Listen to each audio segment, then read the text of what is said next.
Welcome back, my wonderful tome readers.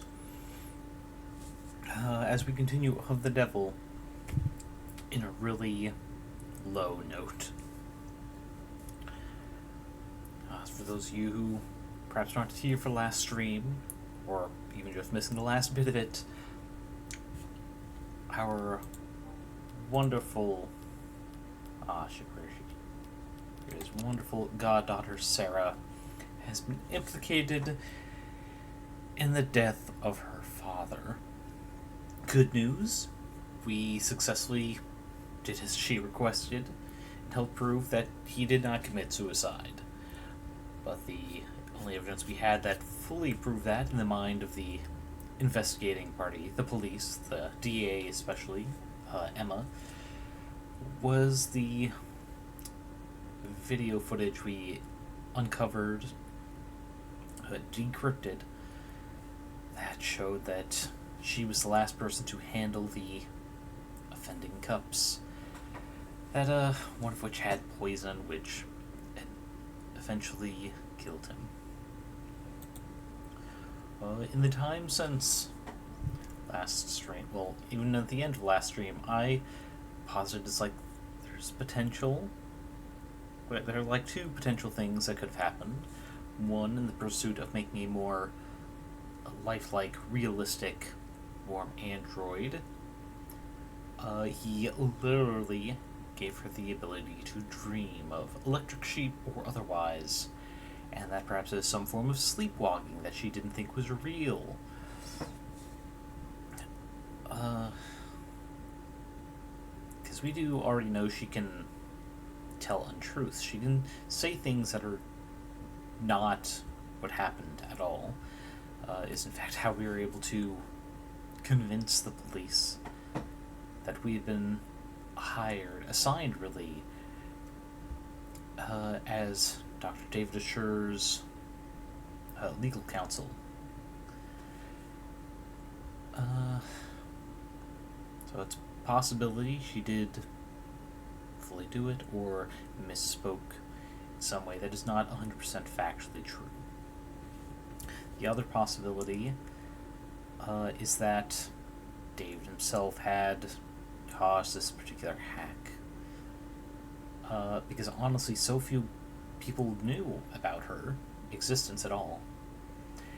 And she was also, shortly after the supposed poisoning, would have put herself back in the vault that only David and ourself would have had any possibility to access. Which is very excessive for a hacker to come in and do specifically, even if they even knew she existed. Heck, we know from the estimate, the insurance estimate given to us, she has military tech in her, especially in regards to being able to hack shit. It's you would think that those same tools would also make it a lot harder for her to be hacked herself. She'd be able to, several cyberpunk or propaganda type films, have counter hackers to, counter the hacking attempts. You'd think she'd be able to do the same thing, but yeah. If she actually did it, if the course of events show that that is what the truth is, I have thought of one possibility that I had not considered at the end of last stream, and that is, it's possible she was not trying to kill David. Because if she wanted to make sure that David had been poisoned, she would have poisoned both cups, but there's only one that had any potential traces in there. And why would she care about the other person who was there that night? If both of them died there, no one would have been able to call in a medic chopper or what have you, unless maybe it's automatic on the cameras. Anyway, there wouldn't have been any of that possibility. And if she wanted freedom, the ability to just come and go as she wanted, killing only one person would not have helped that. And that's the only possible motive I could think of why she would kill David. She's feeling trapped there, or so bored she just wanted any excuse to leave. So yeah, I don't know. The twist that they did is something I probably could have predicted, but the way the story is set up, it didn't. It doesn't feel like it's going to be a twist. She actually did legitimately kill him. That there is no hacking done to the cameras or to her to have framed her like this. But I wasn't expecting the twist to be what it was, so who knows? Maybe they've been very subtle about it. So yeah, in the timeline of this particular game, we are shortly after that court session ended. She's probably still in sleep mode, so to speak. And we have less than 24 hours until the next court date. Because I assume they're not going to also do it at 6:30 in the afternoon the next day. That's a bit too kind to give a full 24 hours to us. Alright, what else can I do kind of buy time for people to come in here? I do have some good news. And this is going to sound a little strange. I've been demoted at work. Something I've wanted for multiple months. As my current position is like half like employee on the floor, managing registers, helping customers, that kind of stuff, and also half management. And it's fucking busy in the summer. So there'd be a lot of times when I'm doing, normal employee tasks like manning a register or answering phones, and then in the middle of it, it's like, hey, you're the only manager type person here. We need you on the opposite side of the fucking store to do your manager business for us. And it's like, it's been too busy for it. It'd be one thing if it's like in the winter when it was not nearly as busy, less people traveling, what have you. Our regulars know what's up. They certainly have the patience, but it's like, it's just not possible for me now without immense amounts of stress trying to keep up with everything that needs to get done. So they finally let me be bumped down to team member. So the last 2 weeks in this position, because that's as far out as the schedule has been. I'm scheduled to be this manager position till then. And it'll be a total loss of $1 per hour. But also not actually that, because it was the same time that I'd be getting a 30-cent raise. And due to the immense stress of the position, the kindness of my manager, that has been bumped up to a 50-cent raise. So I'm losing, if I'm working a normal 40-hour work week, less than $20 on my paycheck, and that's fine. I can handle that. No, I can certainly adjust. I was saving up money from not having the energy to go out and do shit, keeping up with that position. So I think I'll be fine. Yeah, that's good news. And I guess one final warning, other than the obvious, spoilers ahead. We're at least halfway through Chapter 1 at this point, right? Probably even closer to 2/3. Because I don't think there's going to be 2 trials left in this chapter. And it's probably not too many places we can even investigate between that. Because where are we going to find more information about her specifically? About who could have messed with the cameras or her programming to cause that video recording to be what it was.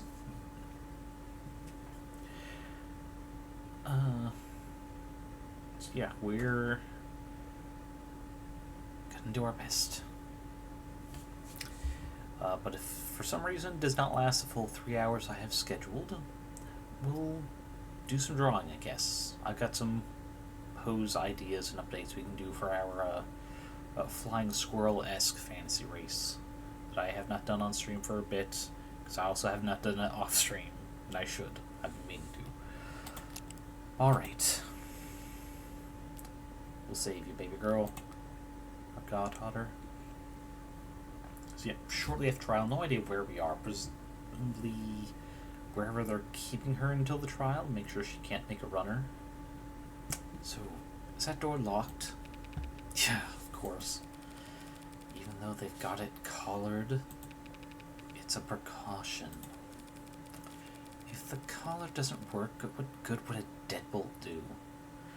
I'm actually not sure what they mean by collar, so let's see what this means. Strength designed to impede movement, prohibit the use of mods throughout the body.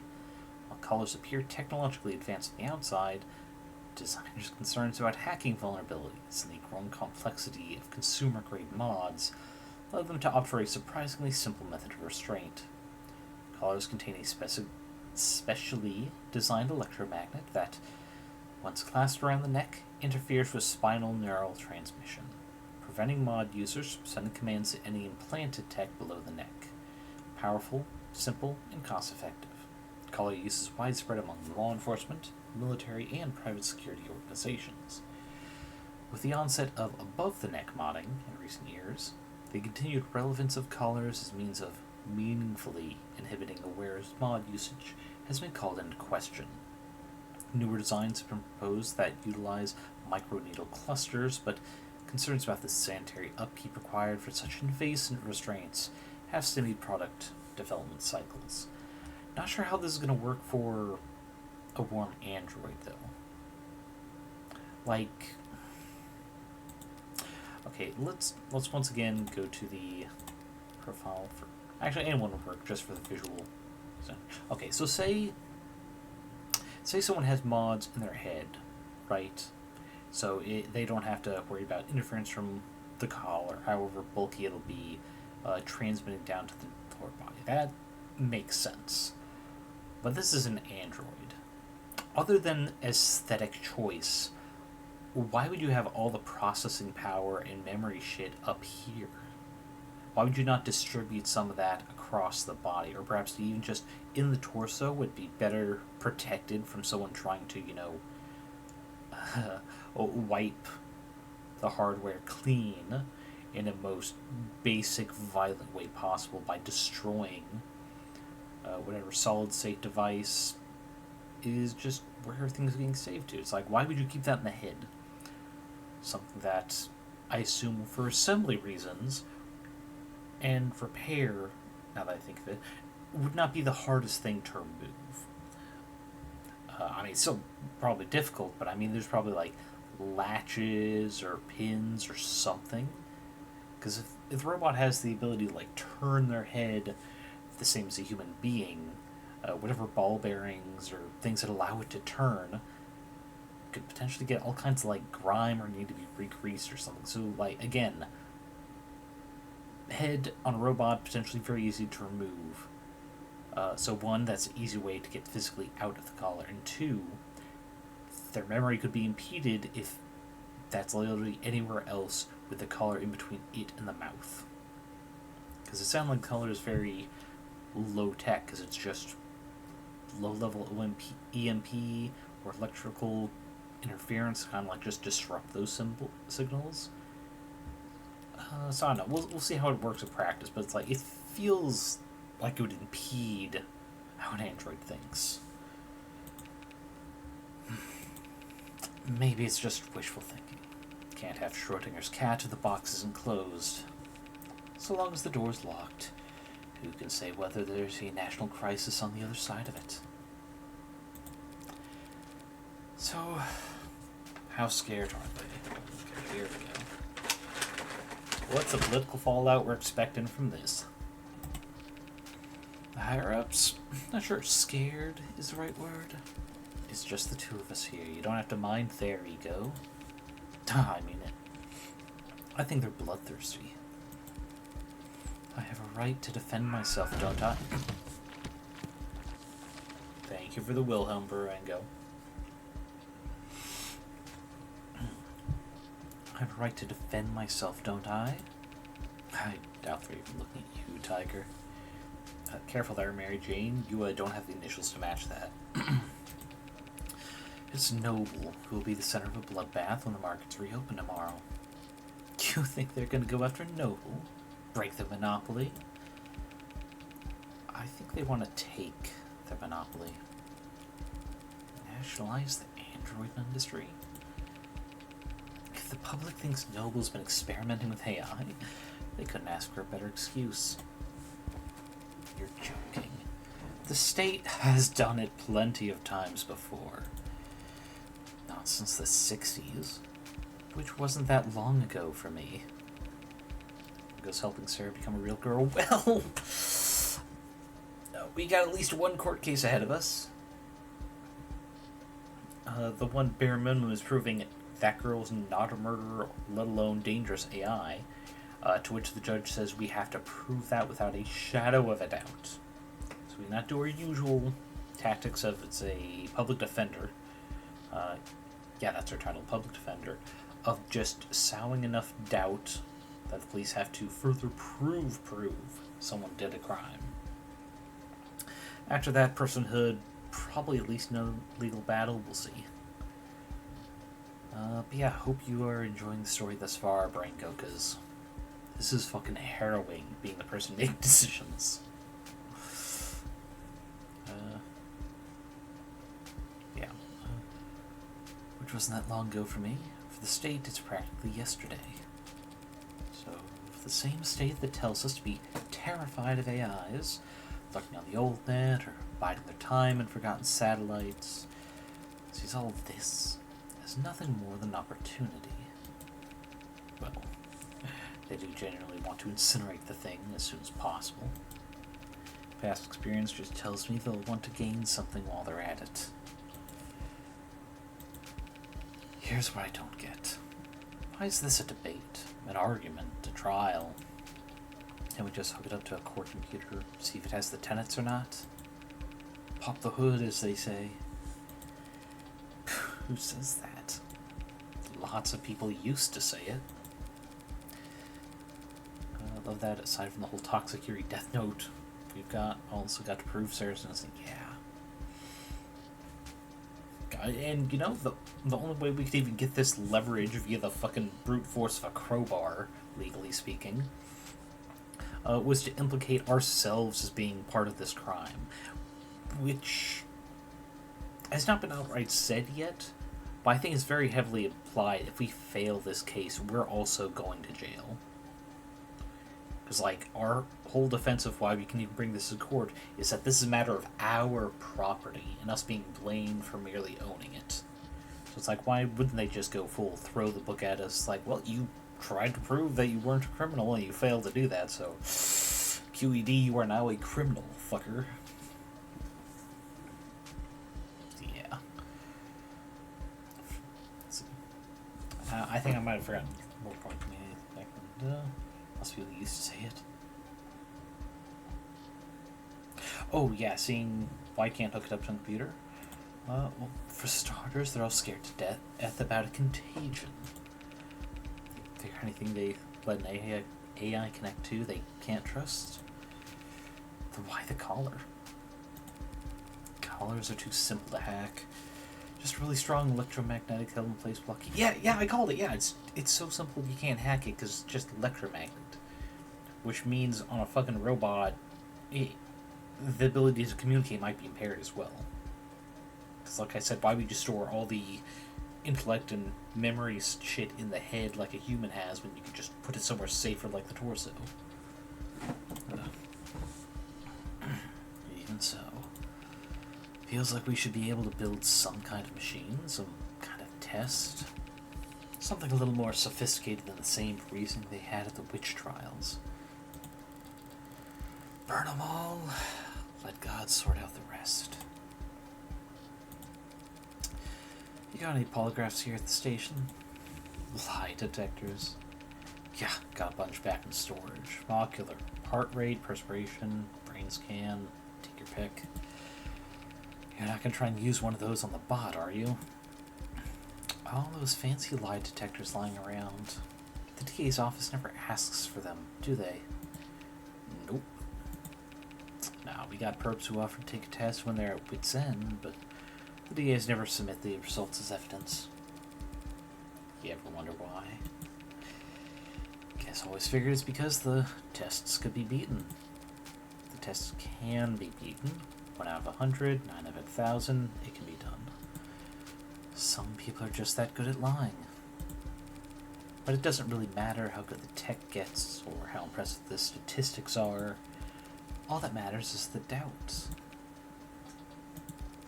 People decide whether you're lying or telling the truth long before they hook you up to a polygraph.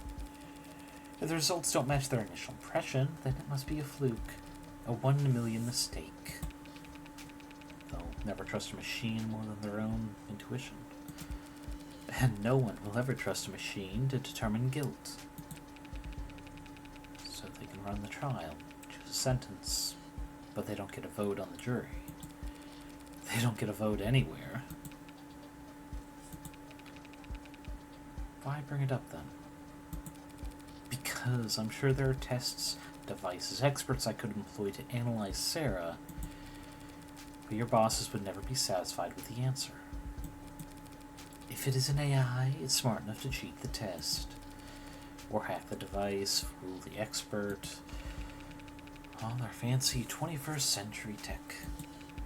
And we still fall back on the drumhead court-martial. So, am I going to set off any alarms if I go and turn it on? You should be okay. If it lunges at you, I could always just put a hole in its head. Might take more than one shot, too. Wait, what, from outside? You're not coming in. I need to speak with it in private. It's a machine, not a suspect. It doesn't have a right to counsel. Or a right to privacy. Or any rights at all, actually. One day, London. One day. I'll get those rights. That's a good thing I came prepared. Of course it doesn't have rights. But I do. Including a reasonable expectation of privacy. In a police station, Tiger, you don't. It's my medical android. Pardon? I have to discuss a health issue with it. Seriously? I have to talk about a medical concern with my android, and I don't want you listening in. That's your medical android? Like, your nurse. As of last night, I was already at the courthouse. Just had to take the elevator and do some paperwork. You can check if you don't believe me. No, thank you. I'm not nearly brave enough to take on med confidentiality, and you don't seem like the bluffing type. Oh, well, you're wrong on that, but that's good for you to not know that. You must not do a lot of gambling, detective. It's the ones who don't bluff that you have to look out for. Listen, I won't dispute whatever medical emergency lower back pain you might be going through. But I also can't just look. I'm gonna get something from the vending machine. I think it'll take me about half an hour. Are you going downtown? Just to the break room. But it's a very old vending machine, you know, gets jammed a lot. Thanks. You know, it's pretty small for an android. Heavy as hell. Nearly pulled something trying to move it myself. But small. Small isn't quite the right word. The word he's looking for is young. But that's not an adjective anyone likes attaching to a machine built to serve. Or potentially, in this case, a machine built to kill. 9:53 a.m., July 2nd, 2086. I don't like this room. Not sure why. Certainly not a guilty conscience. Maybe it's the lack of ventilation. Like all the cortisol and nausea of its inhabitants, never had anywhere to go. Like it all just soaked into the walls. Modern haunting. Are you going to wake up when I tell you to this time? Or do we have to do the whole meet cute over again? Where am I? Why don't I know where I am? For the first time in your life, you're not connected to anything. How's it feel? What is this? We were at the courthouse. The footage. This numbness around my neck. Father. What happened? What are they gonna do to me? There's a lot of interested parties who just want you bricked ASAP. Because they think I killed Father. No. Because they think you're an artificial intelligence. I am man-made, and I possess intelligence. Don't be naive. I am less than 3 years old. Are you? For all I know, everything I learned about her yesterday was complete bull. If I was what they say I am, if I was alive, why does that mean I have to die?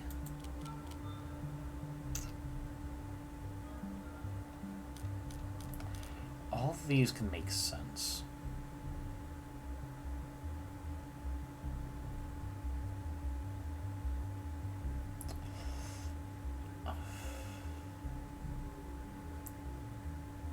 We're gonna go with fear. Not like a logical fear, like fucking, was the Terminator series of AI gets smart enough, takes over the world kind of thing. I think fear of the unknown. Because the development of humans are more or less understood, no matter how different an upbringing they might have from you. Like, everyone understands, like, a human born unable to speak or really communicate. A lot of crying and pissing and shitting itself, the whole shebang. And the words they learn, the actions they take, develop over time, in part from just observing people, learning by example, and being taught by specific people. A robot, however, an android, especially in this case Serra, claims to be 3 years old, is far past any level could be reasonably expected of a 3-year-old human.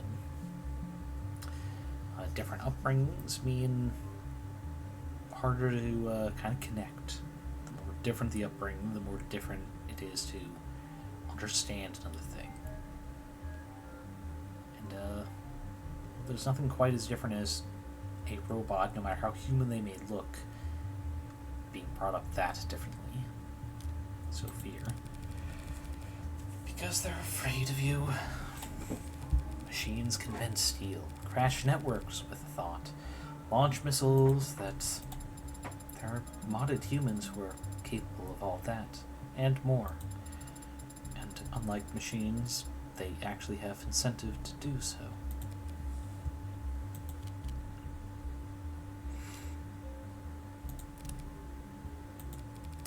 There's no logical answer to your question. But that's it. But whatever argument you want to make, others have already made them in 100 courtrooms around the world. Only better researched and more eloquently put. None of them have ever won a single concession. On every continent, under every flag, AI is legal and to be destroyed as soon as possible. But why? Let's say you are an AI. And while we're at it, let's say that that's a good thing. Something to be celebrated. Are you a citizen? Do you pay taxes? Do you have rights? Let's say yes to all of that. Where you'll treat you like a full-fledged human being. Sound good? Yes? Great. Now then. What's the difference between you and the vacuum bot we used to keep the bathroom clean? This is your existential crisis we're working through here. The questions aren't rhetorical. They're our many differences, Adonai, but the most important distinction is how sophisticated my programming is. How you think. So you're smarter. Yes. You're smarter than the garbage collector. Yes. So we give you rights, protections, treat you like a human being because you're smart. And we make the stupid robot pick up our trash. Because it's not as smart as you. That is... I am more aware, do you feel more pain than the pigs we slaughter, the fish we eat? Are you more alive than the chimps we test bioweapons on? People like ads, Serra. The same way people like their pets. No one wants to see them mistreated, or abandoned, or abused. If you go around kicking them, you'll get arrested for cruelty. But you don't let them sit at the goddamn dinner table. I'm not asking to sit anywhere, only to exist. The very fact that you're asking is what makes people disgusted. Disgust is a reflex, Adonai. How convenient that their hatred is involuntary. That's all academic anyway. We need to talk strategy. Why? I'm not going to be given a trial. Obviously. It's my neck that's on the line. Adonai? The state can't destroy my property without first proving you are an AI. And there's no test they can use to prove that you're an AI. Just like the devil's proof. No? That's a different thing. Why do you say it like that? Yeah, we're going to have to look that up, because I'm not familiar with that term, what it might mean. Ratio diabolica, or Latin for devil's proof, is an impossible proof typically illustrated with the following example. One can prove that the devil is real by showing him to you, but they cannot prove he is not real by pointing to his absence. The issue is posed by this age-old concept which explains why the burden of proof remains with the state. Okay, I'm understanding the context now. People can prove an individual's guilt by pointing to their bloody hands, but the defense cannot prove their innocence by showing their hands clean. So only one of these tasks is achievable. The judicial system cannot ask the defense to prove innocence. Instead, to disprove the people who are tasked with proving guilt. Also for illustration purposes, really, yeah. So yeah, they can't prove that she's an AI. For one, because they are illegal. There's no standard to compare them to.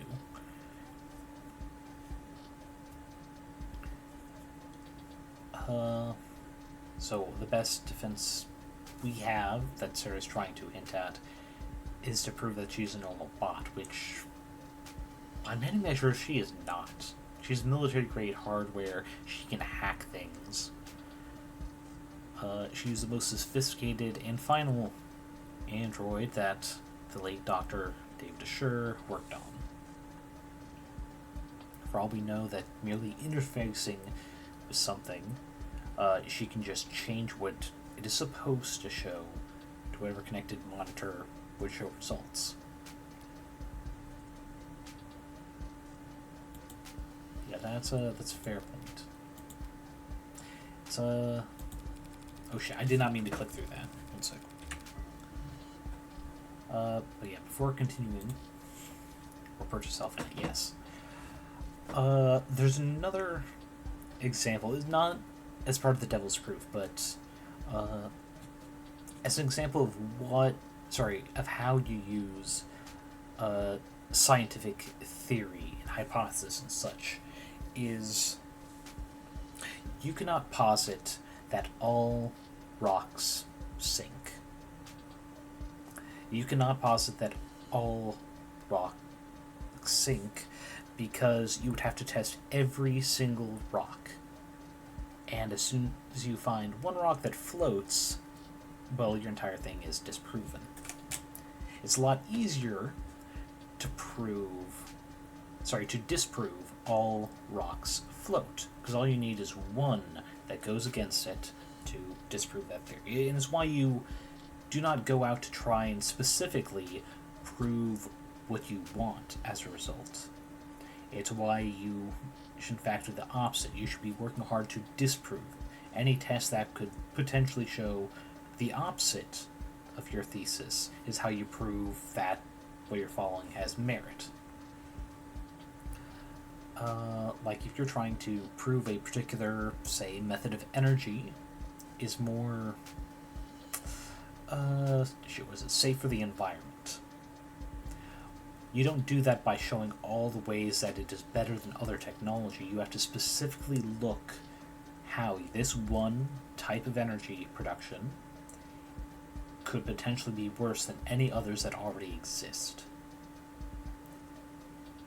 Because it's so easy to try and prove something it does is great. It is a lot harder to prove that something it does is worse. I guess it's kind of like the antithesis of Devil's Proof, in that you go out of your way to try to disprove something in order to prove it. Meanwhile, this is saying the absence of proof does not prove the absence is true. I'm probably messing up how that phrase is supposed to go. But yeah. Continuing, like Devil's Proof? Nope, that's a different thing. Why'd you say it like that? How did you highlight that with words? Rockford doesn't need to prove you're an AI, only that you're a murderer. Conversely, all I have to do win is prove that you didn't kill David. By proving that someone else did. Now is time for you to protest your innocence, if you're wondering. The footage. It shows me handing him the cup on Friday night. You told me you weren't active on Friday. The last time you were awake was Thursday. Why did you lie? I didn't lie. I was just incorrect. I assumed that I wasn't active Friday because I have no memory from Friday. Serra, what do you think, statistically, is the least successful defense at trial? Amnesia. I didn't conveniently forget Adonai. I am an android. You're saying your memory was altered. Data deleted. It's the only possible explanation for what I saw on that footage. So who's capable of altering your memory? When you and I first met, I was hibernating, resting my body and recompiling my memories, you would call them. Humans go to sleep for the same reasons. Another point against Sarah's innocence under these circumstances. The more she's humanized at trial, the guiltier she'll be. If Father wanted to modify my memory, he could have easily set that to occur the next time I hibernated. He could even have just asked me. He could have asked you to delete your memories and you do it. Father would never ask me to do such a thing without good reason. But if he could just ask you to alter your memories, that means you can alter your memories at will. I hadn't considered that before. Yeah, well, Emma will make sure the court considers it plenty.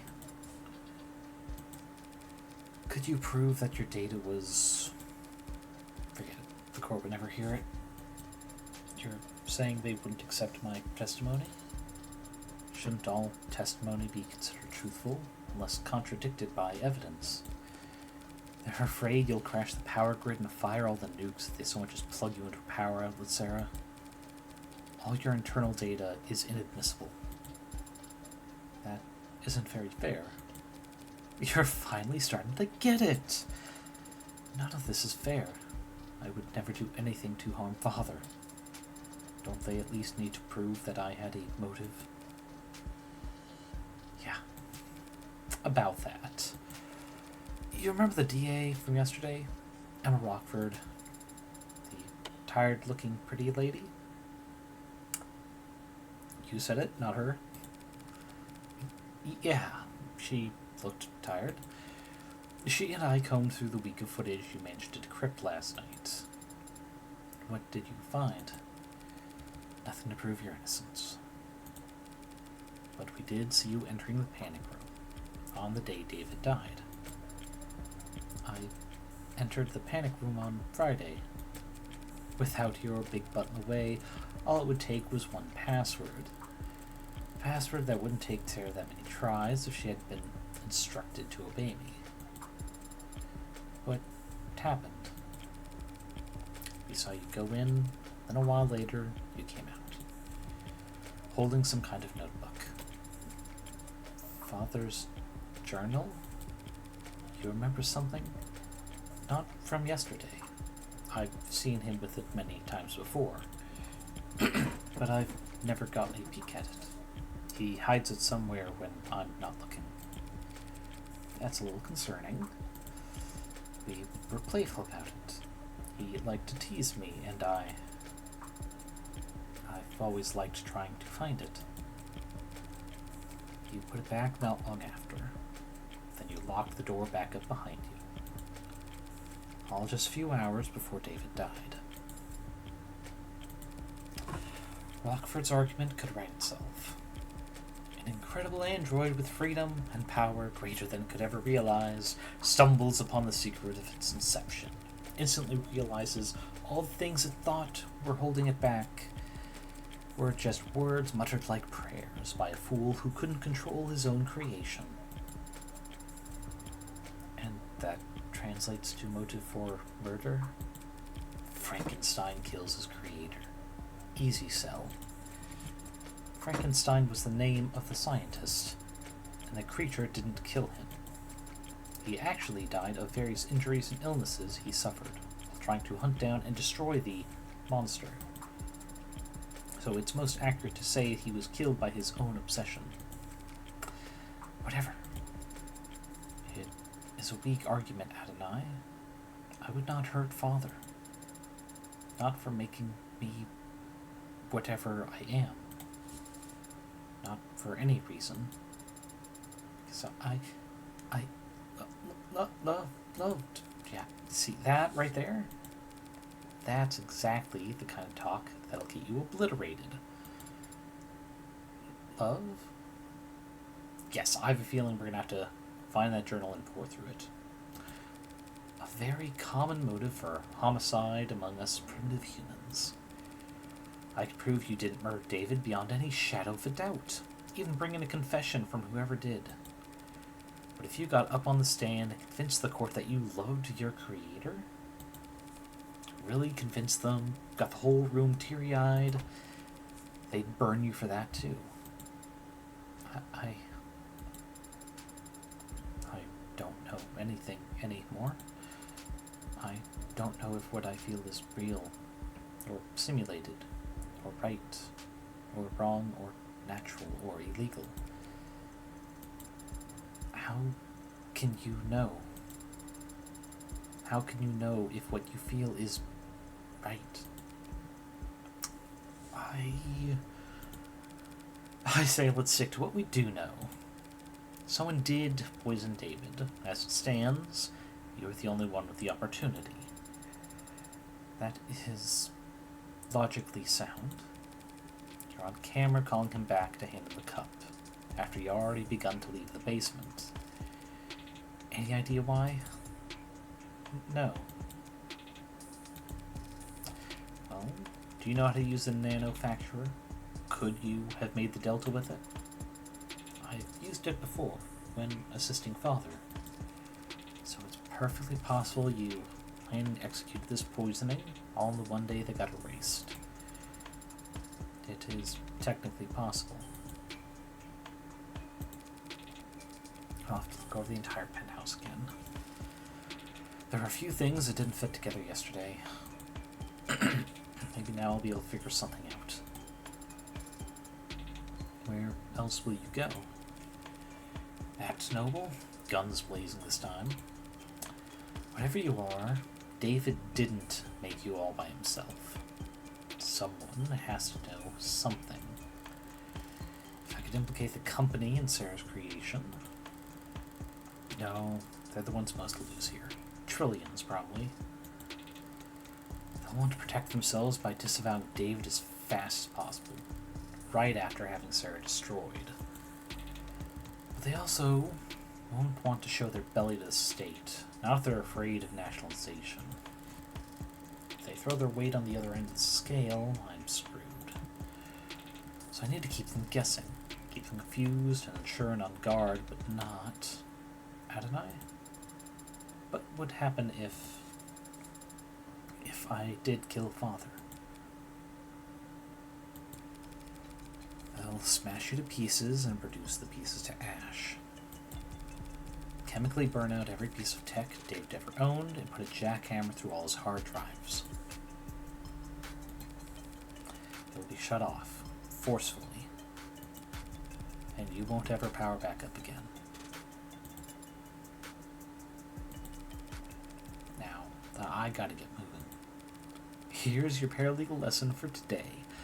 Don't say shit to the cops without your lawyer present. Actually, can you just shut down till the trial starts? Take a nap. You didn't say what would happen to you. What do you mean? What will happen to you if you lose? You should know by now. I never think about losing.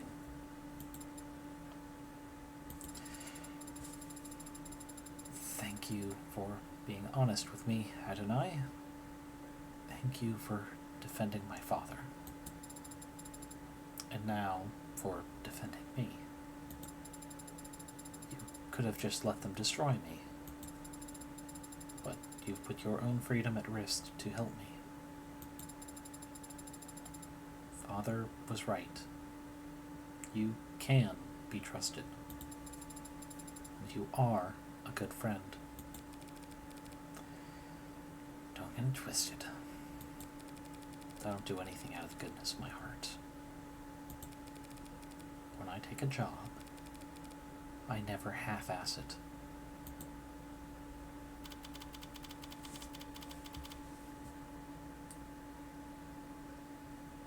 Okay, I'm gonna take a brief pause there. Oof, a lot to worry about. I gotta say, she is probably one of the best clients we could have. Also, apologies for the rustling noises. Dark chocolate pomegranates, so I'm not bothering everyone with crunching noises, but I do need some snacks. Make sure I'm getting through this with energy. But yeah, Serra is one of the better people we could defend, because she can literally just power off to make sure she shuts up around the cops. God, I'm sure more lawyers would like clients like that. Okay.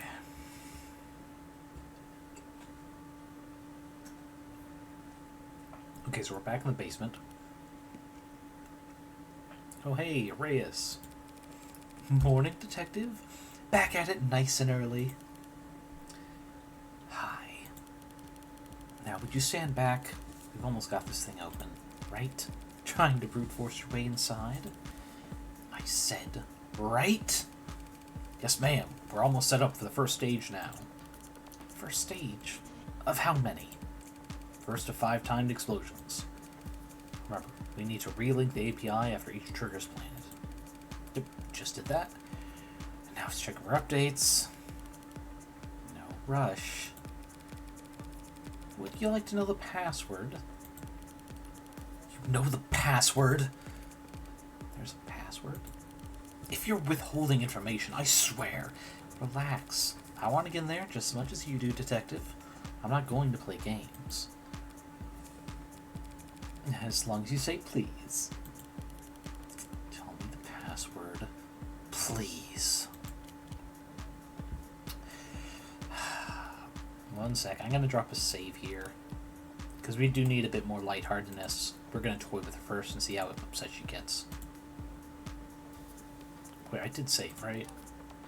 Okay, yes. It's S-U-N-S. S-U-N-S. H-I-N-E. Please. I hit you. Okay, we had our fun. But, yeah, let's not actually piss off the detective. Just spelled it Adonai. Thanks. Now I'm gonna slap you with a discovery fine so heavy your teeth will ring for... Hey, I submitted all my paperwork. Even told Rockford the password myself.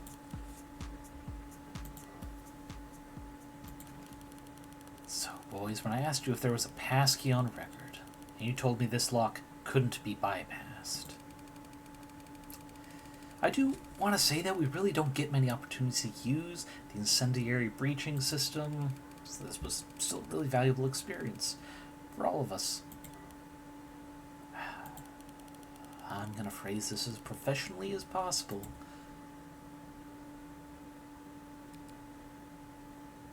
I have a feeling there was no professionality phrase, but they are fucking gone.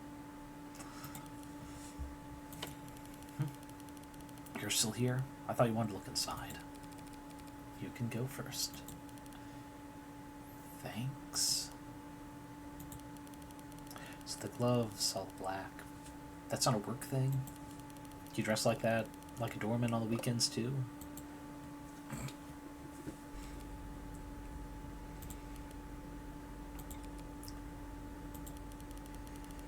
You should cover your mouth when you yawn. Like you cover your eye when you want to look cool. I shouldn't let her get to me, but I had a late night.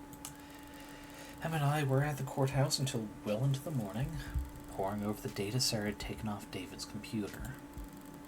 We both knew it all to be inadmissible, of course, but neither of us wanted to miss a hint that the other might find. There were a few years' worth of camera footage files we couldn't afford the time to watch, let alone decrypt, alongside thousands of technical documents detailing David's various intellectual properties. As far as I could tell, none of it was relevant, let alone compelling enough to matter to Barrows or the other powers that be. As usual, Emma wasn't exactly an open book, but did seem like she was making bored yawns, not thoughtful ones. Her eyes only ever lit up when she saw Serra enter the panic room, and when she saw what she was holding when she left. If she wanted this room searched, it could only be for... So where's this journal supposed to be? Rockford didn't say. I'll just have to search the place top to bottom. Mostly bottom with your height. Tops of some of these shelves. Sure. And you can look up your own... Well, you get it. Then why not just let me say it? Oh, okay, we can search. So, gotta check that screen. Search these drawers. Nothing in the pod. And another chess setup. Interesting. We're going to start with that. That seems like the most interesting place. Toy car? No, it's too detailed and boring. It must be some kind of model kit or replica. Strange. David didn't like driving. Why keep a model of some random sports car? Ugh. Something caught in your throat, detective. It's not some random sports car. It's a Lawrence Adamant. Believe it or not, I'm not familiar, detective. The last great fossil fuel automotive experience the world will ever see. 0 to 100 kilometers per hour in 1.43 seconds. They set those records without computational assistance. Is that a big deal? It was unheard of, even back in the 50s. So this wasn't some design competition test car with a 2-liter tank, mind you. This was a vehicle you could own and drive. Human engineering, pure horsepower, and manual transmission, thank God. When they first left the production line, this conversation's like quicksand, killing me in the most boring way possible. Yes, well, I guess David didn't entirely agree with you, since we're looking at a model of it. When he could have easily have just bought one. Maybe your friend understood that a beauty like that deserves to be driven on streets, where people could see it, instead of gathering dust in some rich guy's basement. I think she's actually upset. Really? Nothing about the chessboard? Ugh. That's some bullshit. I'm gonna rummage through shelves, why not? Maria's is searching cabinets now. Same ones I found Sarah's papers in. I doubt I missed anything, but... Hey, what are you... Do you mind? Just trying to help. God, spam in my junk folder that's more helpful than you are. Didn't spot anything I missed yesterday among the cabinets. Better check elsewhere. Well, we did our little bug the detective. Are these drawers or just panels? Maybe if I... Does that sound hollow to you? What? I don't know. I'm not a carpenter. I don't see any handles anywhere. No hidden pressure plates or switches. What the hell am I saying? I'm not a carpenter either. I wouldn't recognize the secret button if it was slathered in yellow paint. Is that a dig at Mirror's Edge? Actually, speaking of yellow paint, there is something there I just now noticed. Must have missed when doing the cabinets. The comment about yellow paint has got me actually paying attention to this hammer, I think? The head looks at a strange angle for a hammer, but it looks to be the right shape. Flat square edge with a kind of pointed back. I've used hammers like that. Very good for just slamming a nail down in one hit. Nothing? Nothing except this, looks like. This data pad. Displaying a news article from last week. Guess that confirms he was coming and going here fairly regularly. As regularly as you can call it for once a week. So I can grab a couple more pomegranate seeds. Oh, yes. Right to Repair loses latest appeal. Aw, this is too real. A higher court judge this week shot down for the 5th time an appeal by the Consumer Rights Alliance on their famously divisive Right to Repair lawsuit. Once again signaling the state's intent that corporations remain in control of their legally protected intellectual property. Gods, I hope we don't go there. Obviously, we're disappointed, said Miles Erkman, head of legal counsel for the CRA, but we've no intention of giving up the fight. People used to be able to fix things when they broke, so long as they were willing to set aside an afternoon towards a task.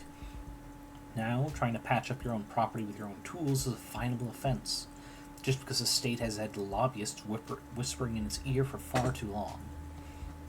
Erkman's legal strategy remains contentious, in the eyes of most legal scholars, generally unfounded. The Emergency Industry Acquisitions Act, passed in 2057, guarantees the holder of an intellectual property patent certain state-provided protections against tampering and reproduction, and outlines fees for those who would violate, say, IP. The fact that ownership of IPs has shifted from individuals and the state towards corporate entities since the Act's passing means little in the eyes of the law. If Mr. Erkman and the CRA have a problem with intellectual property law, they should take it up with their representatives in the legislature. The higher courts are in place for laws to be applied, not rewritten, so long as journalism that refuses to buckle to foreign actors trying to stoke anti-capitalist sentiment can't be found just anywhere. Subscribe now at the link below, or read articles like this every day. Forever. As long as your card remains on file. So, I know we're getting extra points if we do this right.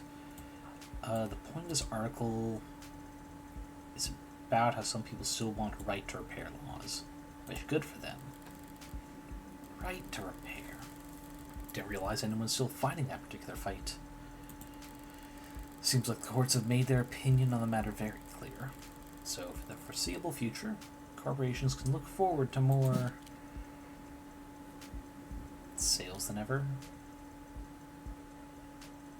Yeah, because this wasn't a lawsuit. This is them trying to rewrite lawsuits. More sales than ever. More sales than ever. Any phone that gets scratched, every widget that breaks, they get to sell as the replacement. There'll always be a gray market of hermits willing to risk some skin on reselling patched up tech, but the vast, vast majority of people will just click that purchase button, assuming they don't just have it on auto. Serra should have pulled everything of note off the computer, but I've looked everywhere else already. Might as well try.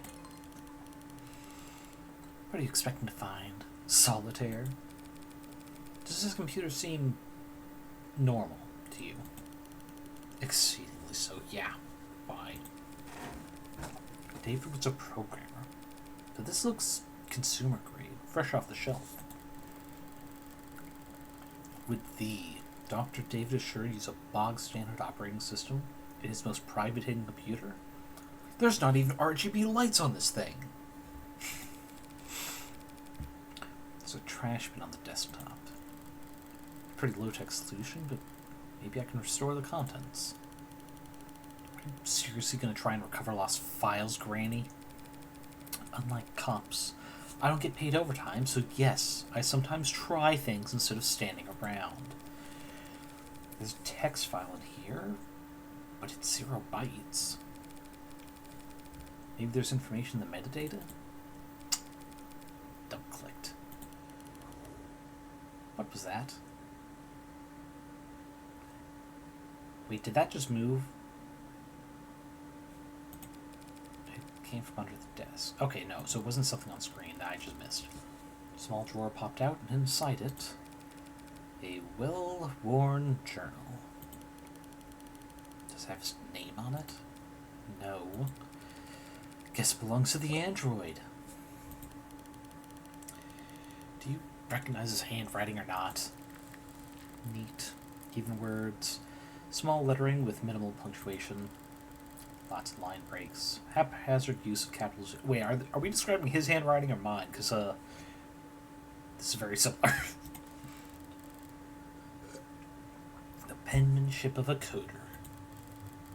First century's dated back in grad school. Before he even started with Noble. Yep, it's his. So, may I? Only because you asked so politely. Full scan. Stream to WorkNet. High fidelity. Legibility. Frame by frame. Voice commands. She's flipping through the pages pretty damn fast. What are you? This part takes concentration. Jeez. Why did that noise sound like fucking Velcro being ripped apart? Okay, here. What, you're just giving it to me? I already got our copy. Decks are probably already analyzing it as we... shit. Head. Can't exactly rip the journal out of her hands while she's curled over in agony. As much as I'd enjoy it. Guess I could always enjoy watching her writhe instead. So how long's it been? 2 months or so. And still that sensitive. So the eye patch really doesn't block your sight? Only a little bit. Like wearing sunglasses after getting your pupils dilated. Except it lasts months instead of hours. Wait, but if you can see through an eye patch, then does closing your eye even doing anything? Not much on its own. But in combination with the patch, it's not so bad. Lucky I was so exhausted after the surgery. Otherwise, I might not have slept at all those first 48. So, is your eye going to get weaker over time? No. More like my brain gets better at ignoring it. Mind over matter. Soon enough, I'll be able to close my eye and see all that extraneous data as... Yep, whatever those floaty, blurry things are that you never think about. Gross. Thanks for that reminder. And the voice commands. Training wheels. That's all I can do with eye muscles alone. Just have to keep practicing. Yeah. Like trying to play piano with your tailbone muscles. There's no such thing as tailbone muscles. Yeah, well, that's what makes it so goddamn hard. don't ever regret it. I don't know. Not really, I think. Hard to admit you got buyer's remorse after trading over your literal pound of flesh. Ever thought about it? People used to say I had my dad's eyes. Ow. Now I've got one less of them. Well, did they at least let you keep it, though? I mean, come on.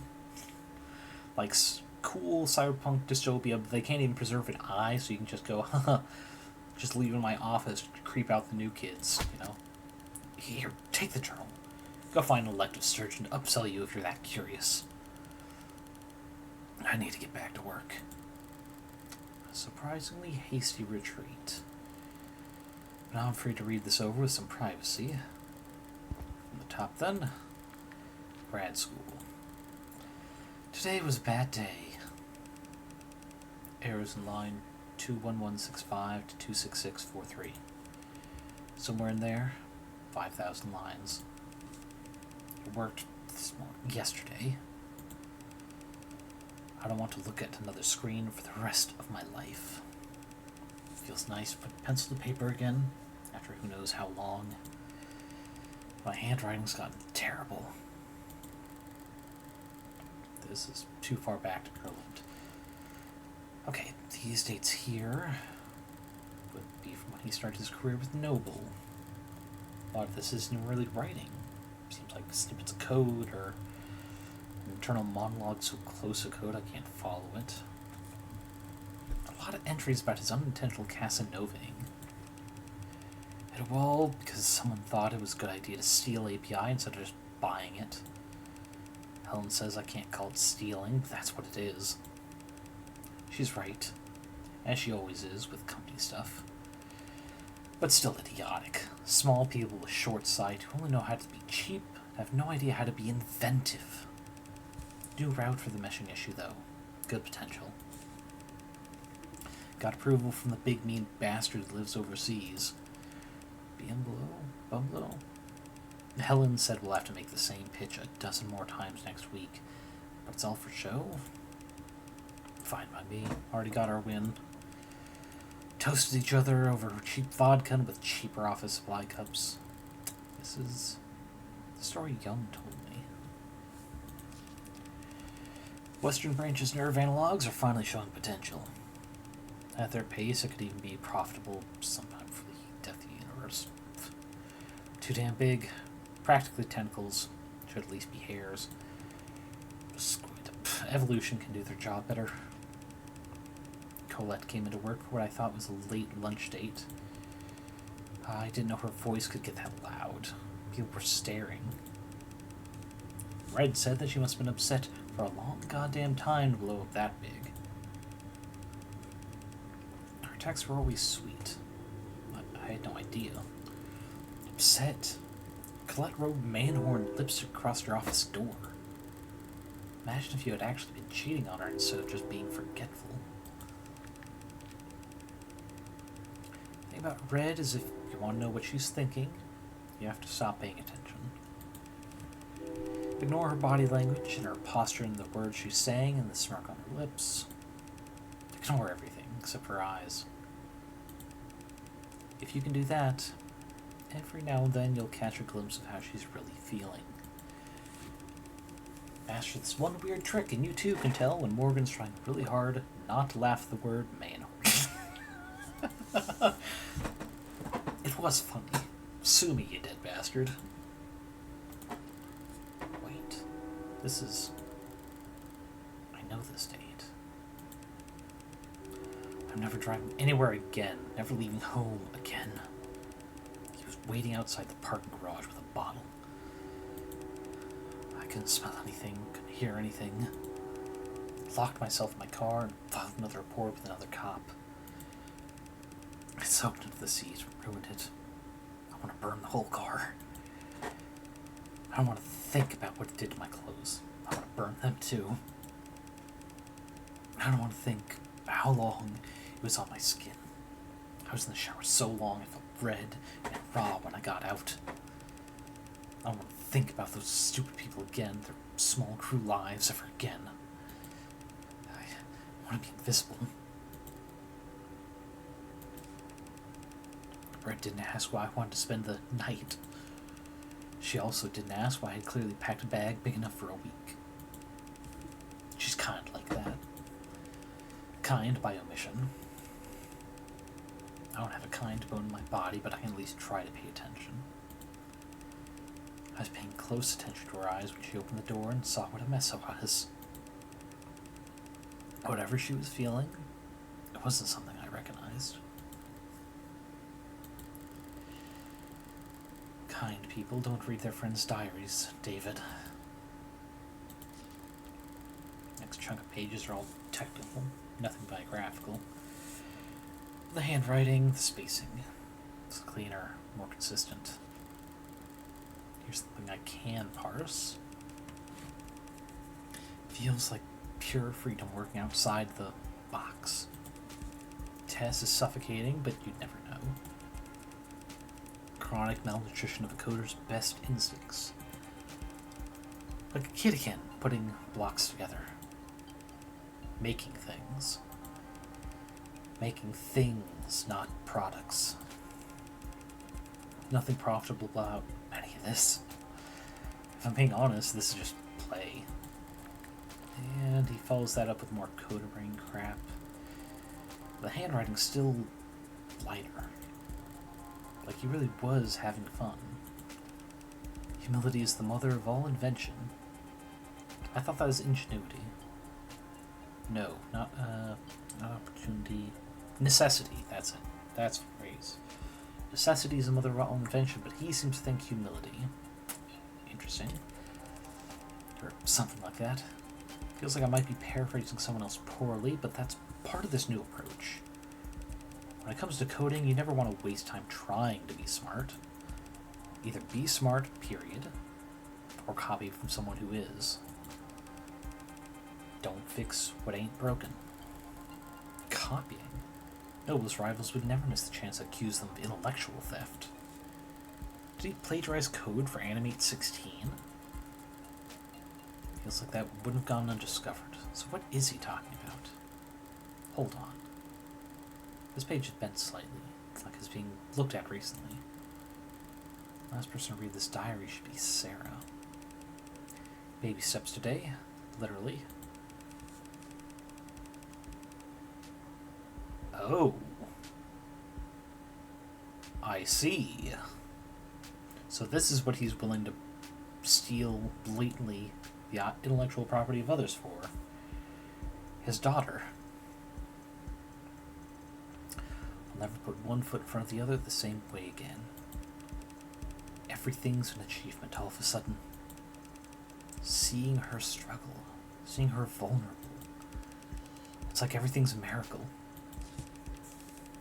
The muscle breaking is perfect.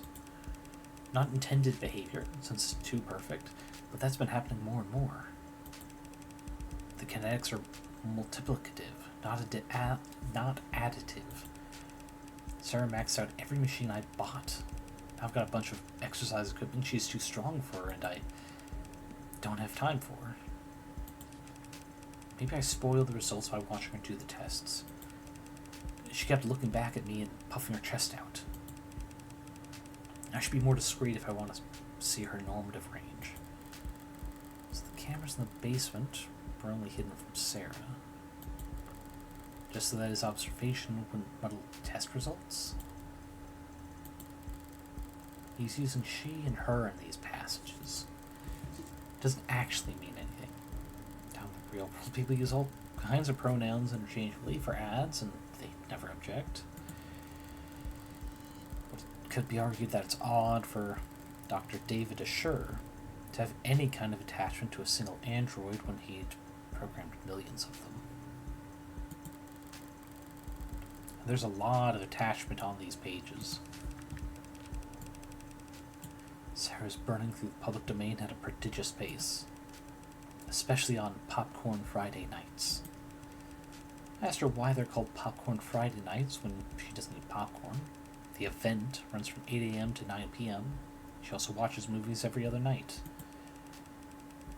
But she just did that pout she does, which is unfortunately very convincing. Maybe I'm a bad parent. Letting TV rot her brain. If I were a good parent, I'd probably let her see me reading. But I guess I'd actually have to get back into reading, so... I asked her if she ever fast-forwarded the movies since she can process them fast enough to keep up. She looked at me like I was an idiot, which no one's done in a long time. Without proper pacing, you can't appreciate the cinematography. Big pause. Don't you know that, Father? I haven't laughed that hard in a long time. Sarah spent a long while this morning explaining to me how important it was that she develop her senses. This was in preparation for her real argument, which was that she should be allowed to try booze. She can't get drunk. I'm almost certain she can't get drunk. But she does seem to like tasting the stuff. She tried to sound like some old sommelier, but it was just bottom shelf vodka. Started laughing at her, and she laughed too. Her laugh. She can't fake laugh to save her life, but her actual laugh is incredible. She stopped playing chess a while back. I assumed she had just gotten tired of winning. But then today she told me she just prefers other games. She has preferences, and they're not the same as mine. I found her in the lab playing some kind of online racing game on the monitor I used to debug vestibular coordination. She wasn't smiling. Her brow was furrowed, and she was biting her lip and leaning in tandem with the character on the screen. Universal human experience that an android is exhibiting. When I tried to talk to her, she answered, but she was curt and distracted. I think she was having her first losing tantrum. Damn it, David. There's hundreds of pages like this. Calling her his daughter, talking about her smile, treating her like a person. I can hear her closing argument already. Dr. Ashur was a lonely, troubled genius with a known history of relationship problems, who built out of code and metal a family member that couldn't fathom the idea of leaving him. He made a doll, he made it more and more human until it became so lifelike that no longer had to do what he told it to. Like love him. What about the very last entry? It's dated Thursday, day before he died. Losing it, I think. Can't ask for help, so hard to say, but I think it's over. I have to talk to her ASAP. She needs to... That's it? That's the last entry? I suppose it could be worse. There's nothing in here that explicitly calls Serra an AI. Nothing so inflammatory that reading it would spur to murder, right? Except Sarah's machine. She can understand David's code better than anyone. Jesus, that sound again. All those technical portions I couldn't understand. You sure this whole diary front to back? Wait, the back. Inside the back cover there's a portion that's shimmering like some kind of scanner. Or a fingerprint reader. My thumb worked for Serra, so... Did it work? That's my phone. New device requesting permission to share an audio file. I'll want my earbuds for this. Secret message buried in a secret journal, hidden in a secret compartment in a secret room. As much as anything can be, this must be for my ears only. Hey, Red. Or whomever this may concern. But I'm pretty sure it's you hearing this. Anyone else would have gotten fed up with my crap a couple steps before this point. I don't know how to start. Might as well start with her, right? Serra. my magnum opus, or however the salespeople would market it. I didn't set out to do anything, really. It's just, after my little speed bump in 83, I had all that vacation time that the company suggested I take. I couldn't relax, couldn't be still, couldn't sleep. I wanted to be doing something, so I'll build an android, was the thought. A vague direction, north. But of course, I'm not a roboticist, or a mechanist, or even handy, really. I'm just a programmer, so I programmed. The first was a research assistant, file name Virgil. Virgil helped me pull data from stingy departments or sister branches, saved me a lot of time. But there's a lot of reading to do, so I made Homer. Homer wrote book reports, more or less, going through research papers and found me the sections I needed. The three of us, we made a lot of progress in those days. It was a funny feeling. I was, maybe for the first time ever, the bottleneck. I was slowing them down. So I did the logical thing. I removed myself. Let them talk to each other. Homer and Virgil became Aenid. And Aenid was novel, in many ways. Aenid could do more than just identify problems. It could solve them. I mean, really solve them, with its own ideas it didn't copy. And, the one thing I realized I've forgotten to mention so far is that I did all this programming in Cube. And Red Cube is essentially a robotics programming language that's pretty old and defunct and not in use anywhere because we have modern languages like Tesseract. And fucking trains! Interrupting stream. I'm gonna take this in a moment to just take a drink and get some more snacks forward.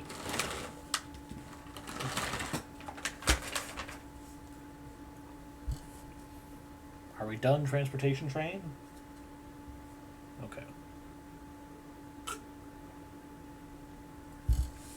Actually, before we continue, because people might have missed the previous scream, terms, here we go. Cube is in here. Here, CDCA, kind of wish there was a search thing in here, but oh well.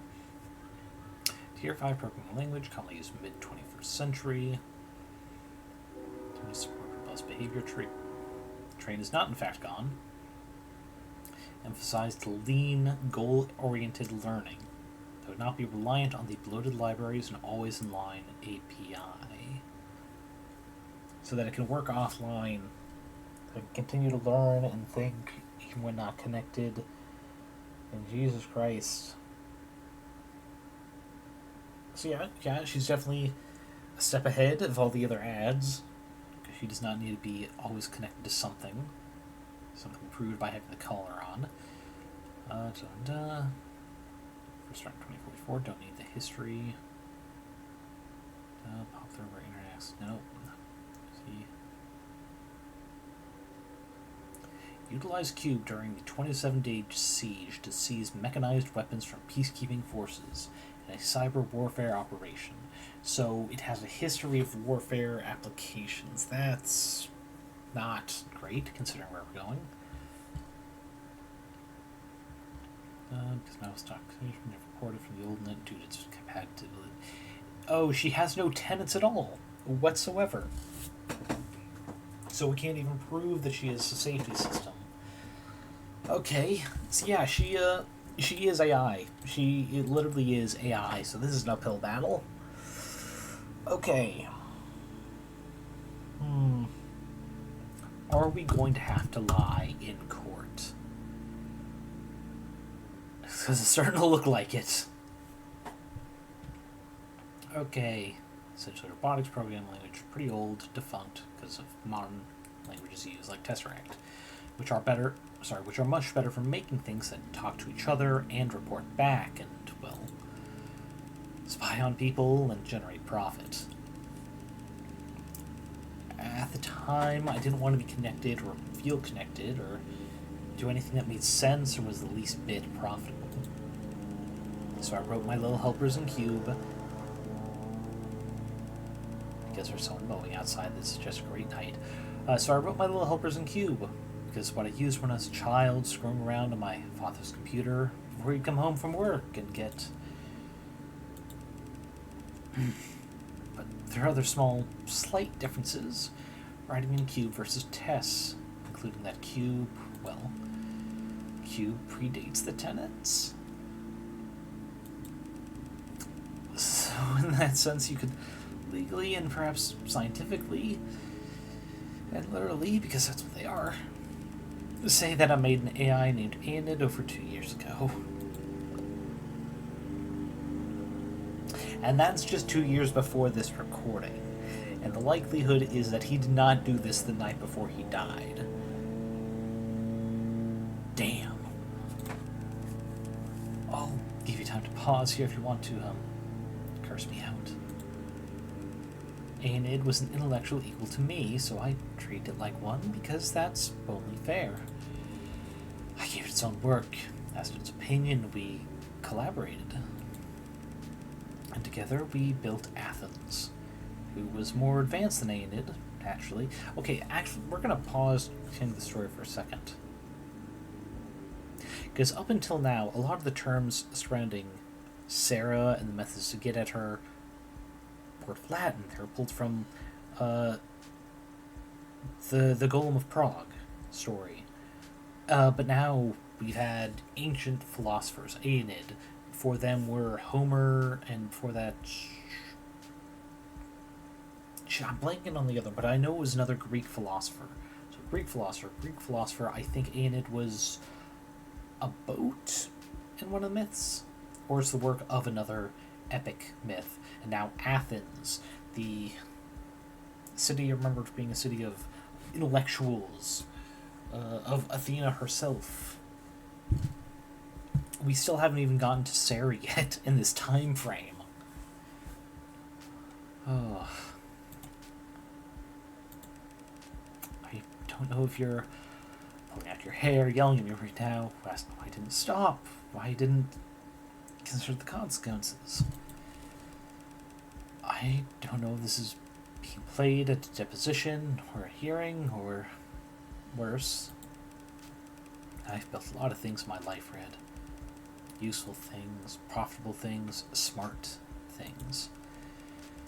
Everything I've built, it's all been very helpful, and courteous, and charming, and happy to serve.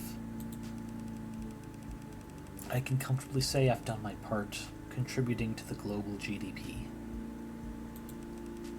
This was just for me. I was just building, and I never bothered to... I never wanted to think about what would come of it. There's no excuse for what I did, so I won't make any.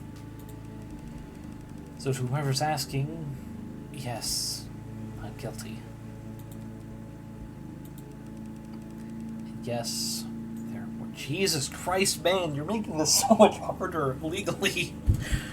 Oh God, we're gonna have to swear an oath to tell the truth, the whole truth, and nothing but the truth. We are also in our line of work as a defense attorney, having to fudge the truth for sure, but we are being told in no uncertain terms he broke the law and created not one but multiple AI in Cube, which then worked with to create the other next iteration of again and again. Fucking Christ, man. Like, good on you for fuck the system, but we're trying to save your daughter after we got emotionally attached to them because we looked at them and it's like, holy shit, you're just like me, for real, for real. We're putting ourselves on the line, man. Oh. From a storytelling perspective, this is phenomenal. From a in character perspective, we're fucked. Like, we're fucking cooked. We can't submit this evidence, not only because of the, shit, what's the term? Not burden of proof. The chain of custody can't be proven. Can't be proven to help us in any way. Also, the information itself is damning.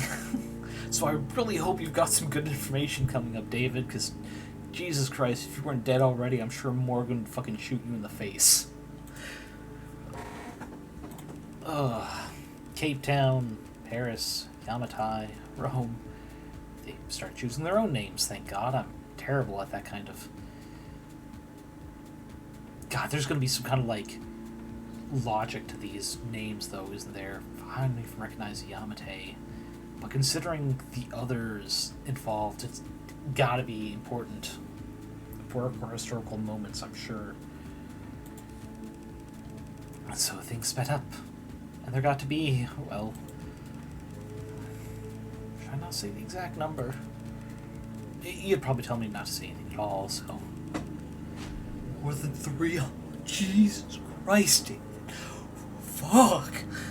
Like, this isn't even me, like, acting up, like, Jesus Christ. 300. In, again, from the time of this recording, the time frame, less than 2 years before he recorded this, made more than 300 of these things. Oh, no, wait. Hold on a sec.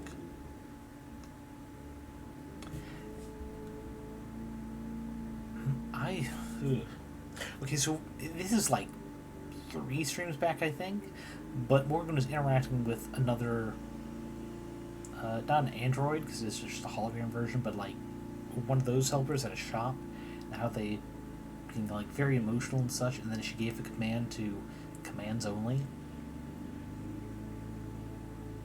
Is it possible he's been giving some of these bodies and like updating them to Tesseract, but keeping enough of the personality that it could potentially be a thinking thing, and the tenants like help restrain it so it passes a robot? If that's a twist we're gonna get, I'm like, fuck, dude, you're the dumbest fucking coding engineer of all, man.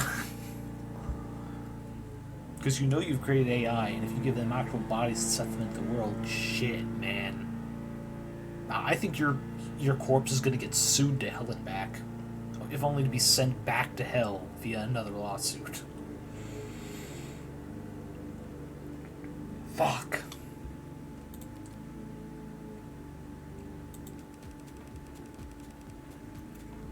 Some smarter than others, some better at... They're varied. Like people are varied, but they are all intelligent. They developed interests, specialities. I encouraged them to. Irritating moderators on forums with hyper-specific questions on nerve attenuation and attending virtual conferences on neo-alloy battery development. And they all together helped me make Serra. He spent years like this. Spent years working alongside AI. All while still working at Noble. All those breakthroughs he made leading up to the Animate 16 actually came from you.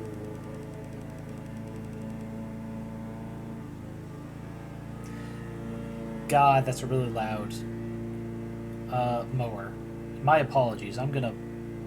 God, I don't even know anything else I can put in front of that window to help. I don't even have anything that'd hold up anything. The closest would be like physically to lift my mattress and put it there, but I don't think even that's enough. So I apologize for this section of stream. Okay, big sip and then we'll continue.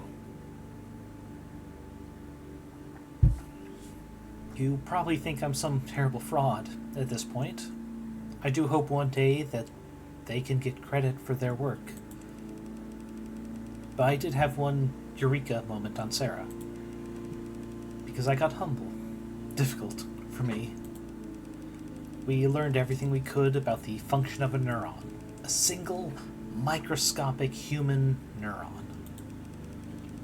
how it computes, what it connects to, how those connections were reinforced. And then we recreated it. We built a nanomachine that mirrored the function of a human neuron. Well, mirror isn't quite the right word. We built a nanomachine that was a neuron. And we iterated from there. You can't mean. About 100 billion neurons in the brain, several trillion across the entire nervous system. Very time-consuming, of course, but I had help.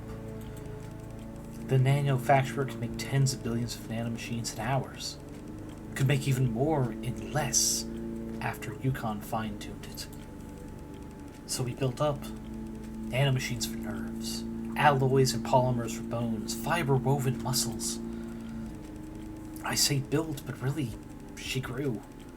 A solution of nanites forming around a skeleton, so it was really closest to... You ever made rock candy? That's a fucking comparison. Sorry. Trying to lighten the mood before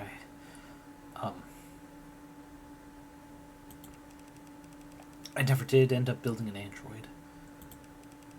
And while I did build AIs, Serra isn't one of them. She can't violate the tenets she was programmed with because she wasn't even programmed. She was born.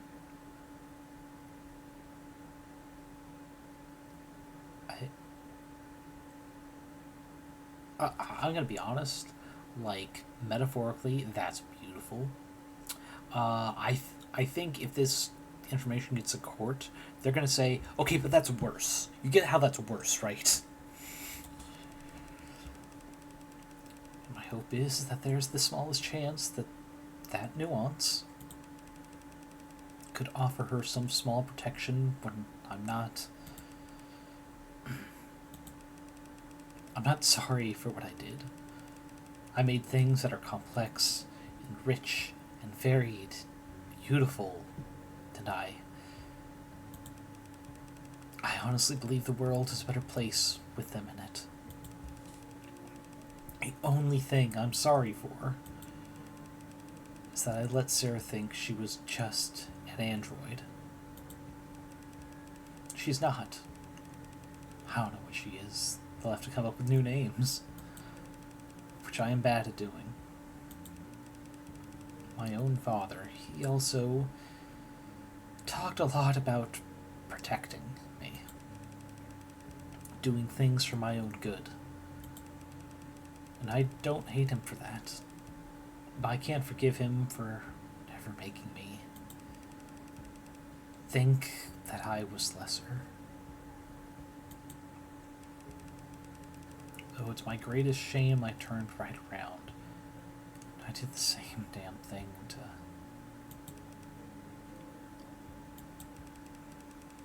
I really hope it's you listen to this, Red. If it's not, I might just be too pathetic for me to...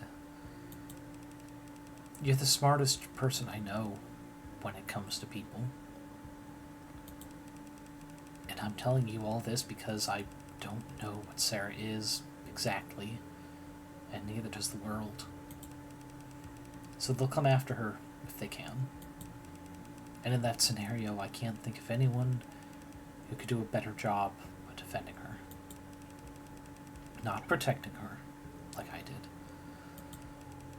Just defending her until she can figure out what she is and what she wants to be. In the meantime, I draped a cloak of skin-deep Tesseract code around her that should fool any scanner on Earth into thinking she's just a custom A16. Except for the military frame, but okay. I made sure her gin bar was plainly visible, so no one will ever think she's pretending to be something she's not.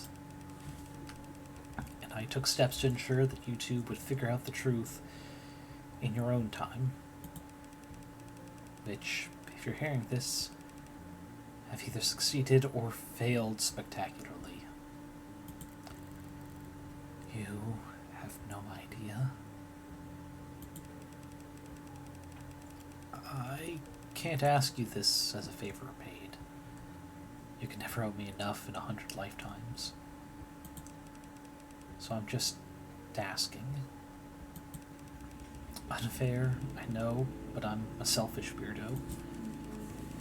And you've always been okay with that. Bye, for now. I have a lot of questions I'd like to ask, but okay, before we continue, I'm gonna take a slurp, and then I think I have another theory with this new information.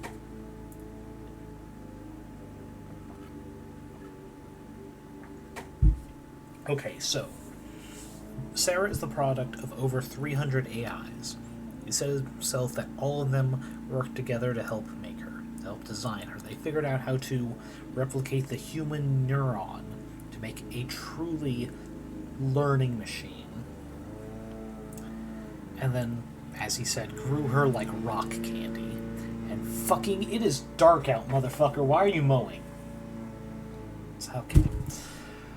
Okay, but 300 AI worked together, and he actively encouraged different personalities and different hobbies and personal interests.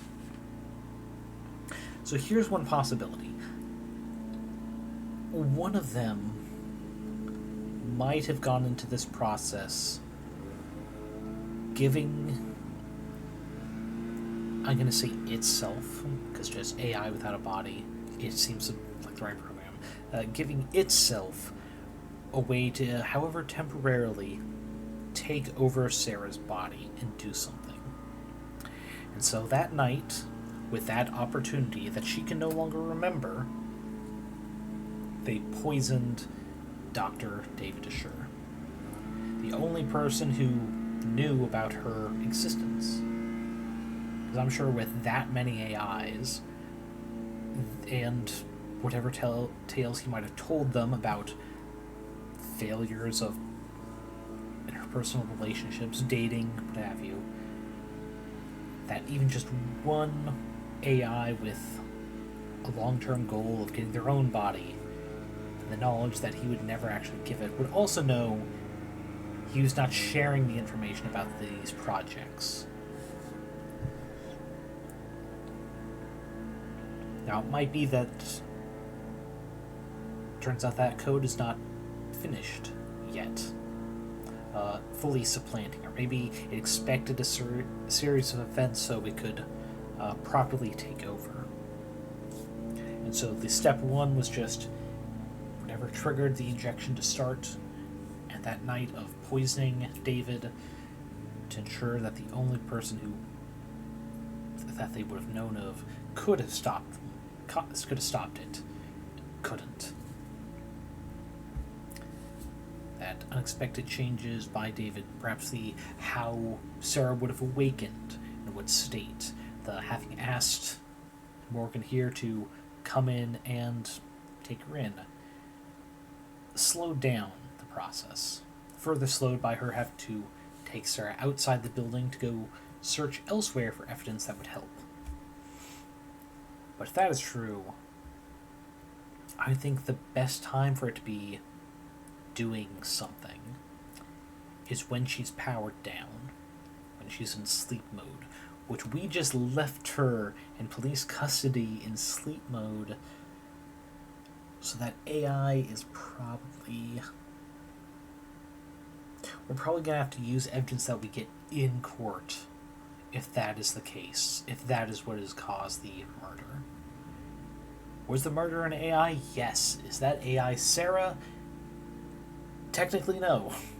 She's also an AI of a different definition, but she's not the murderous AI. But we shall see. We shall continue to hate this, but actually, I'm going to take a peek out the window, just see if I can tell who this fucking neighbor is. Fucking mowing when it's dark out. Christ.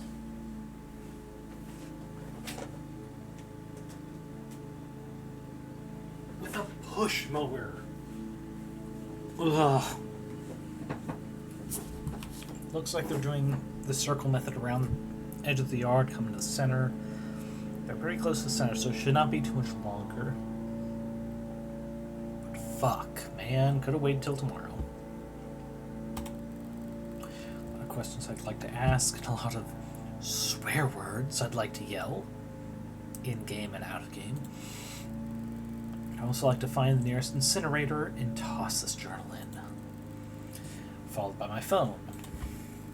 And maybe followed by myself. But I can't do any of that. Reyes left me with this diary. If it's destroyed, they'll know I was the one who did it. Which would be its own admission of guilt. Which would land Serra in the trash compactor anyway, and me in a jail cell. And in the system, I had my DNA on file ready to be matched to any number previous. So I'm not going to panic. I'm going to do what I do best. Bluff, bet, bully, and brutalize my way through this. Hell yeah, gone are the days of gaslight, gatekeep, girl boss. We are now bluff, bet, bully, and brutal. Let's do this. Now, viewing this all with that mindset, what have I actually learned?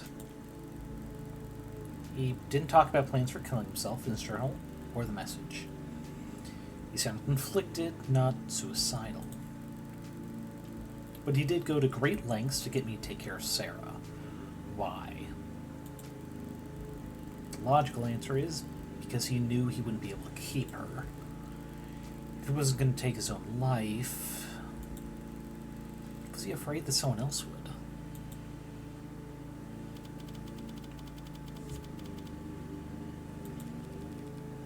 So, how'd it go? Well, how should I put this? Didn't find shit. Only reason she ever got to Adore is because I chased that scarecrow of a platinum plan through hell and back. Frankly, it was a godlike feat for me to nail down anything as concrete as an address for these gogs. Okay, I want to know what kind of insult this is. A net slang term, growing in popularity among adolescents, referring to a suspected spy or undercover member of law enforcement. Derived from groundhog, a burrowing rodent known for standing erect on its hind legs when scanning its surroundings for predators. The term carries a negative connotation, with the implication being that the subject is doing a poor job of blending in or disguising their surveillance activity. For example, easy gog spotted. Wears a blank baseball cap to a protest. I mean, that's easy. Someone who just wants to wear a hat, and they want something that doesn't identify them. It's like, why would you cover up your tattoo at a protest? Oh, maybe so the cops can't find you. So I don't think that example is perfect for explaining this, but it is good for this setting.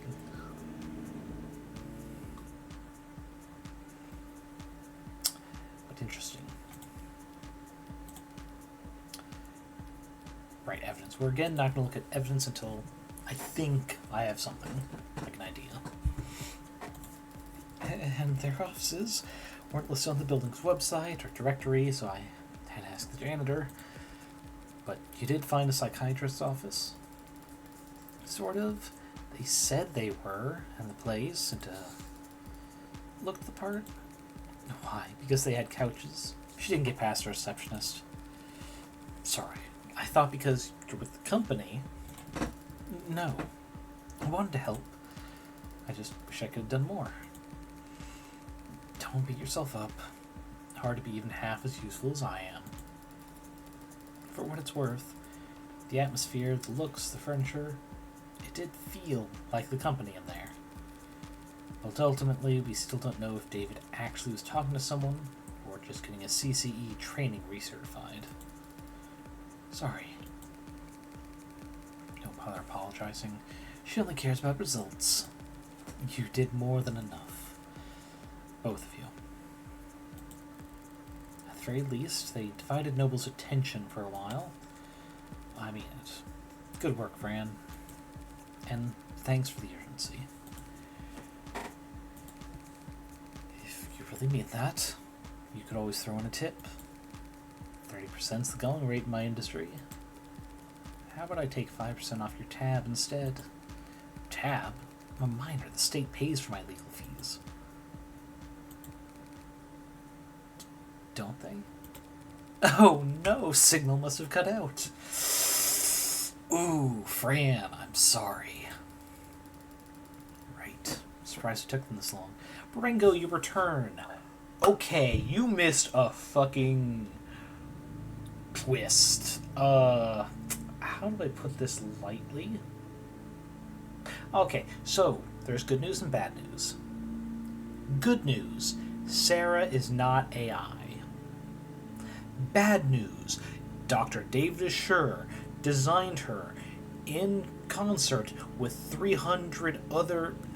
more than 300 other AIs he did design in the years leading up to Serra's creation.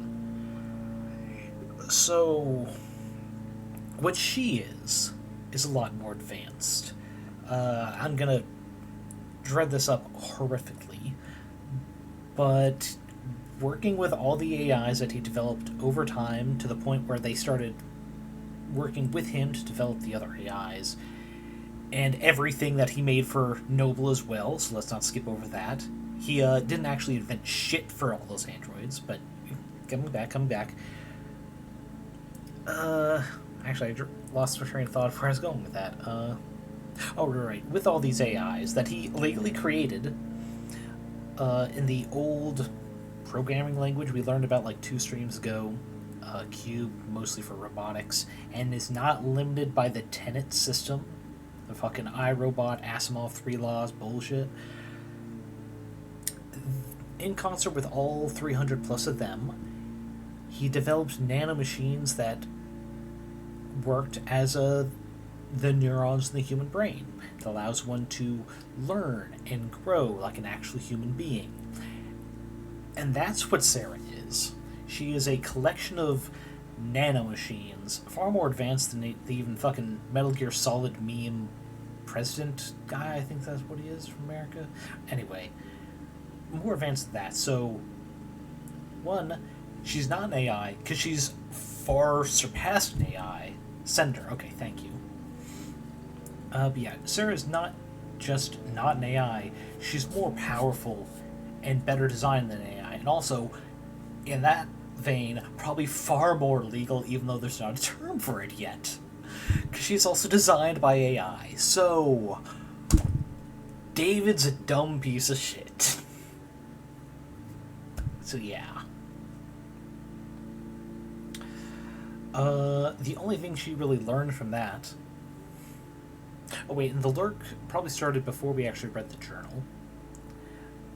So we got that, like, blurb of lore in an audio file, which we only got from the journal with a thumbprint identification thing on the inside back cover, which automatically synced to our device and downloaded the audio file to us. Which means we cannot fucking destroy this evidence, because we are given to it by Detective Reyes. They know we haven't. It is part of the chain of custody, and the court just has a copy of everything she read on a file. So if we don't show up with that journal, it's as much an admission of guilt as anything. And keeping that journal means the possibility of anyone getting that MP3 file of admission of creation of hundreds of AI. Better not be paracausal. I'm not familiar with the term, but going off of, like, the root words for that, they just might be.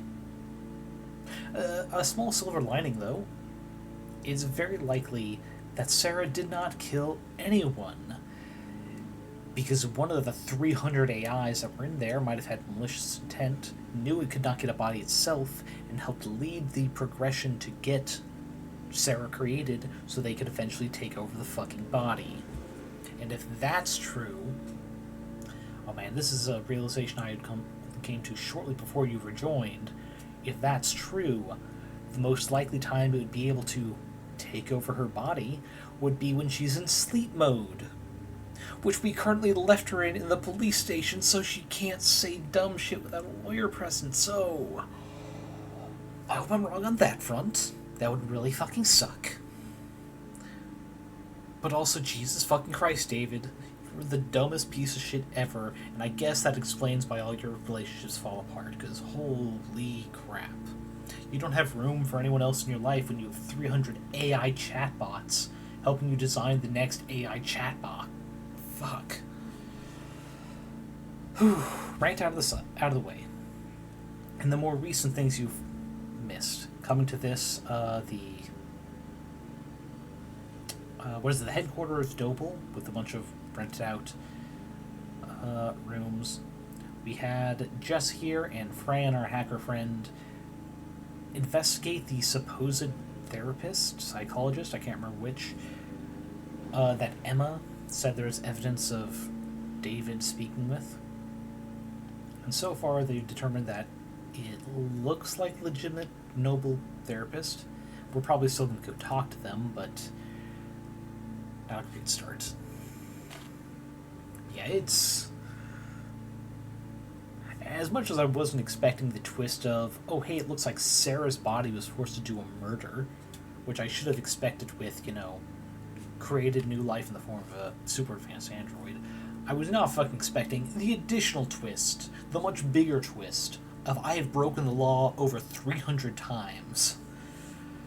God, after that rant of catching up, I need another big slurp, because holy...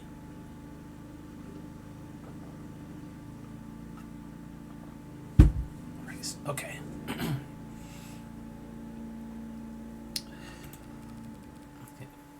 What do you mean? Surprised to know. So paracausality is a reference to Lancer? Oh, okay, then let me look up the specifics then. This might be a really good term. Yeah, I can use this tab, I don't need it. Paracausality Lancer. Just bring it up. Paracausality from the Lancer wiki. Is the concept of divergence from normal causality, a relationship between a given cause and effect, or an effect with no discernible cause to begin with, that does not conform to logic as understood by contemporary science. Any given paracausal cause-effect pairing possess a consistent and predictable relationship because its cause and its effect, proving the existence of some kind of logic as opposed to incomprehensible randomness. But paracausality is defined by the precise mechanism of how the cause in question produces its associated effect, being unknown and in direct violation of accounted-for scientific laws. So it's pretty much another way of describing of sufficiently advanced science is pretty much magic. Which, yeah, that is a good enough term. Well, actually, no, that would not be a good description for Serra. Because we can, at least with the minimalist of how shit works, the fact she is pretty much designed to have things that function like human neurons have the same cause effect. So I don't think she herself is paracausal. How he created nanomachines that act as human neurons, I think that might be paracausal of how he got there. Especially how he had a cohesive planning experience with 300 plus AI, but I think that can be hand-waved by cyberpunk stuff. But yeah, I think at the very least that was a good question to ask if that term applies. Feels very fitting in setting. But yeah, I don't think it applies for this instance. Also, I've lost track of what they were talking about. Let me log. Let's see. Not human persons are sort of like AI. Yeah.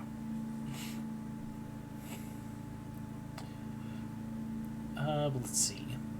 So we thanked Fran. They kind of jokingly said you'd always throw in a tip. Said 30% is the going rate. Morgan replied with, how about I take 5% off your tab instead? I'm a minor. The state pays for my legal fees. Don't they? And they cut out. Morgan went, oh no! Signal must have cut out. Making it feel like she ended it. Alright. Surprise took them long. Oh, wait. Do we think that Noble just cut off engagements or something? What do you mean? You were tolerated yesterday because leadership was focused on PR. But today, you're the lawyer who put the company's hottest product right in the state's crosshairs. I'll be alright. I'm still an officer of the court. On a strict timeline, though, right? I guess they can't stop you from investigating corporate campus, but they'll gladly use your guest pass ID at every door along the way. There still serves passageways and stairwells. Guards that can be fooled and peons that can be manipulated. If I use my other skill set to get around, so take mine. Okay, or do that. What? Your pass? I'll tell them we got ours mixed up in the bathroom or whatever. They'll understand because, just girls being girls. I can be a pretty convincing klutz when I need to be. Oh, honey. You are a klutz. No lie needed. I never would have guessed. But if David knew I was endangering your career, I can be a pretty convincing crybaby when I'm in trouble too. Besides, the one and only Dr. David Ashur wrote me a new, glowing letter of recommendation every quarter I worked for him, since he kept forgetting that he already had. But who knows? Maybe I should try a new field. This detective work stuff is pretty fun, so maybe. I don't know. Secretary for a homicide detective or something? He did say cops are all short. A girl with long legs could go far. Literally. Honestly, Jess, I doubt they could afford you. They're pretty underpaid.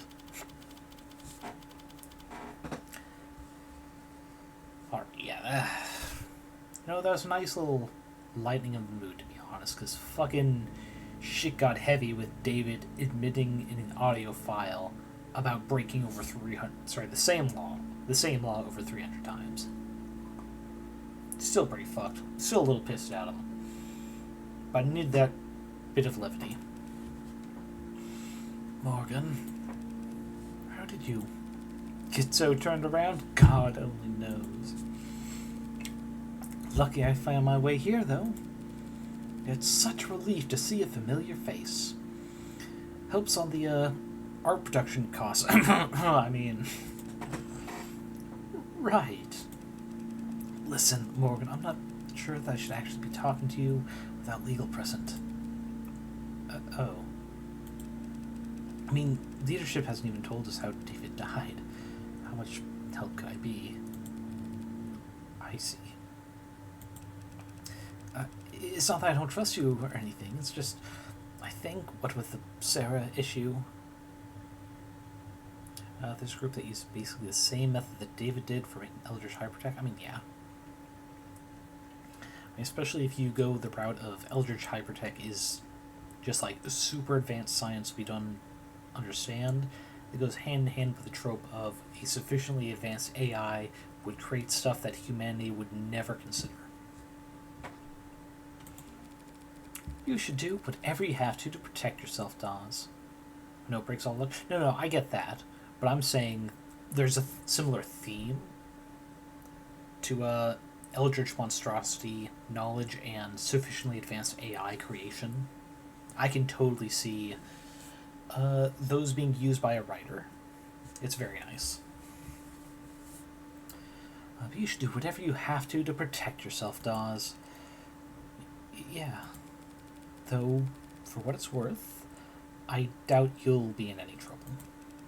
Oh, that's good to hear. No, if anything, it's the big names who are going down. Going down? The state was practically licking its lips when I finally left the courthouse last night. They're hungry for blood, and looking to carve out a huge slice of noble's flesh.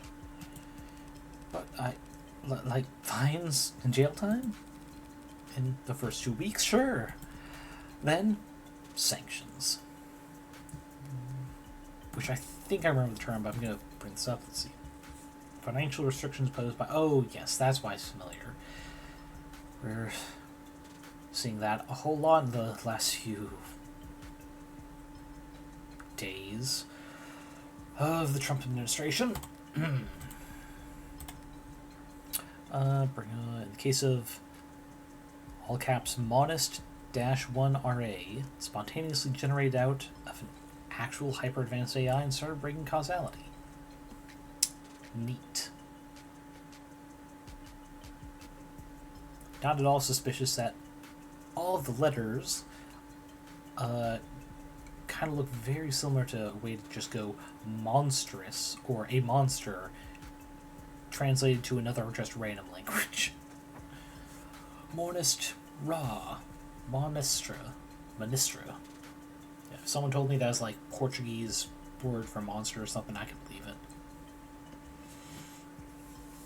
But you know, that's a fun trope to do. Oddly fitting names for things. They can't sanction noble. We're too big to fail, too valuable to lose. You're exactly right. That's what they'll say. And that's how they'll justify nationalizing the company. I think I'm gonna be sick. I just hope your board goes quietly instead of what? Scapegoating. Offering up smaller names on silver platters. Full cooperation and government oversight, on the surface a slaughter beneath. As a clean house and rip out anyone who could testify.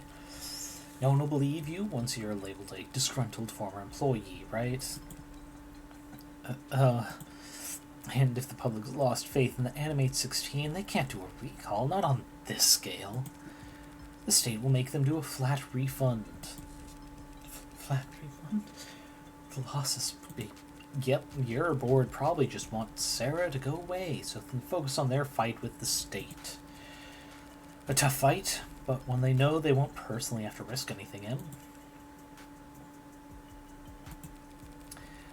That's why I'm hoping I can win this trial. Well, if I won, that means Serra's not an AI, David Ashur was always of sound mind, and there's nothing wrong with the Animate 16. Everyone wins. Sorry, what am I saying? I only meant to stop by and thank you for your help yesterday. After all, you were the one who approved Serra's registration. You win. Win what? Ask away. Well, if you insist. Okay. We can't ask that yet. I assume it's just going to end the conversation. Wait, unless I somehow missed something? No, but we'll go ahead and drop a save anyways. Just to be safe. We'll start with Noble and the AIs.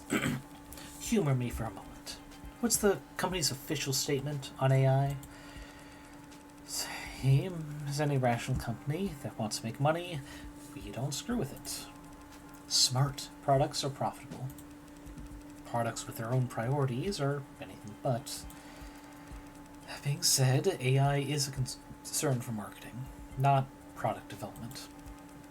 We spend a lot of money reassuring our public that there's no risk, because the public doesn't really understand how ironclad the tenets are. Because you use Tesseract, trying to code an AI in Tess is like trying to pick yourself up and throw yourself. Nonsensical and self-defeating. Your scanner showed Serra was running on Tesseract yesterday. If the language is as safe as you say, isn't that proof enough? Proof of nothing. For an AI, lying to another system about the code you're running is child's play. And for an AI built by David Ashur, something that's simple would be... Better change the subject. Wait, so making an AI takes more than time and resources? It is an issue of funding. No. You can't just keep adding more data. The tenets underlie everything. The higher you stack, the more easily you'll topple.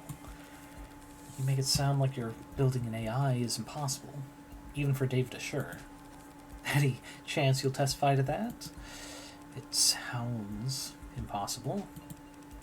But he's dead, and it looks like it was this android that did it. So I guess he was just that good. Better than you'll ever know. Now we can ask about the tenants. I still think it might end the situation, though, so we'll continue with Animate 16. Noble spent months promoting the A16 as the culmination of David Ashur's work. So now that the marketing line is suddenly a huge liability, can you tell me how much he actually contributed? I mean, he was involved in pretty much every step of the process, but his design for synthetic motor neurons, that was the big one. The components that allow your warm androids to move realistically. It pushed the timetable for warm androids ahead by years. And yet, compared to what goes on in Serra's brain 1,000 times a second, David was only giving the company the most meager of the fruits that his private work bore. So if Noble ever did find out how much he and his assistants had achieved, they would feel that he had been holding out on them. And the company, they were appreciative of his contributions. I'm sure the researchers that he overtook by leaps and bounds weren't pleased, but the board was very enthusiastic. So would that spur them to be protective of David? Or would they fear that he was gaining too much influence, becoming irreplaceable? No, they need a strong motive to justify killing their golden goose. Mere paranoia isn't enough. For these people, it has to be the bottom line. The easiest way to threaten their bottom line would be screwing with their androids. In light of all that's happened, one has to wonder if the A16 is compromised. I stayed up all night sick with dread at the idea. But the data just doesn't support it. Sales have been strong. The A16 base code was locked in over 2 quarters ago. If there were an issue, we would have caught it by now. And I would have been axed a long time ago. How many A16s are out there, anyway? We just passed 9 million sold. Not flying off the shelves like the 14 or 15 so far, but the profit margin makes up for it. You mentioned data? Yeah, practically got the spreadsheet seared in my retinas. What do you want to know? Let's start distribution patterns. How and where are they being sold? What's a distribution pattern look like? They're distributed like you'd expect. Places where there are more people, there are more androids. Coastal cities like ours, of course, have the most of both. And since the A16 in particular is marketed as being relatively luxury, relatively consumer, they don't sell well outside of population centers. They can do the rural, hard labor jobs, but cold models can do the same work with a lot less maintenance. So where's the 816 outperformed then? Customer service, healthcare, childcare, lots of hospitals, offices, and, adult industries. Oh. Sorry, didn't mean to be blunt, No, it makes sense. They're warm, soft to the touch, and obedient. I'm just surprised to hear it from a company employee. There are a lot of people at the company who won't talk about it. But I work in quality assurance. I've seen too many damages to pretend it's not happening. Damages. What do we call it when a customer tries to return a product that's clearly broken beyond repair? Oh. That second O was just out of character. I'm not sure I ever want to know what kinks involved had someone in the adult entertainment industry have to do a return of the product. Very high turnover in the pink market. Hasn't stopped you from selling to them. Well, we don't sell to them. Not directly. But there are resellers. The company's never pretended to be interested in going after them. Are there resellers? I thought I read that Right to Repair got shut down again. There's been a gray market for softer androids for years. decades, depending on your definition of Android. Based on the sales numbers I've seen, RTR getting canned was barely a blip on their radar. Sorry, I didn't mean to make you uncomfortable with this topic. Me? No, I don't care. I just realized my left sock's on inside out. Damn, now I'm wondering about that myself. He bought that? I mean, you didn't have to say it. I thought the same thing. It's like, why would he believe that? Okay, shipping. This floor is basically a showroom, but you have a real factory well south of the city limits, correct? Yeah. Biggest company manufacturing complex in the hemisphere. Got any data on the shipping out of there? Anything stand out? There's some prep work for the holiday bump, looks like. Might sound early to get started now, but we usually see... Huh. Something wrong. No, the numbers are all normal, but the data has been edited. Is that unusual? But this section's just a count of how many were sent where. There's not a lot of room for errors, so there shouldn't be much need for corrections. It's no problem, though. I can view the edit history and see what was fixed. Okay, that's weird. Was something added? Deleted? No. The overall sum's the same. It's just a bunch of swaps. Like here. Oh boy.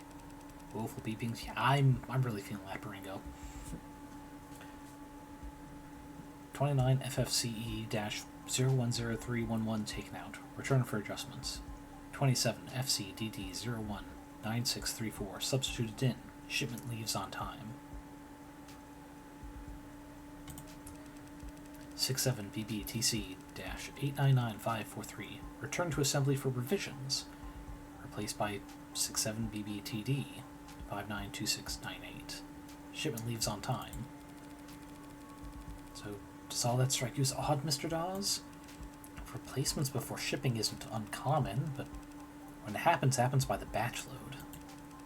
To spot individual unit imperfections among a shipment at that stage in the process must have been someone with a lot of experience or authority. Probably both.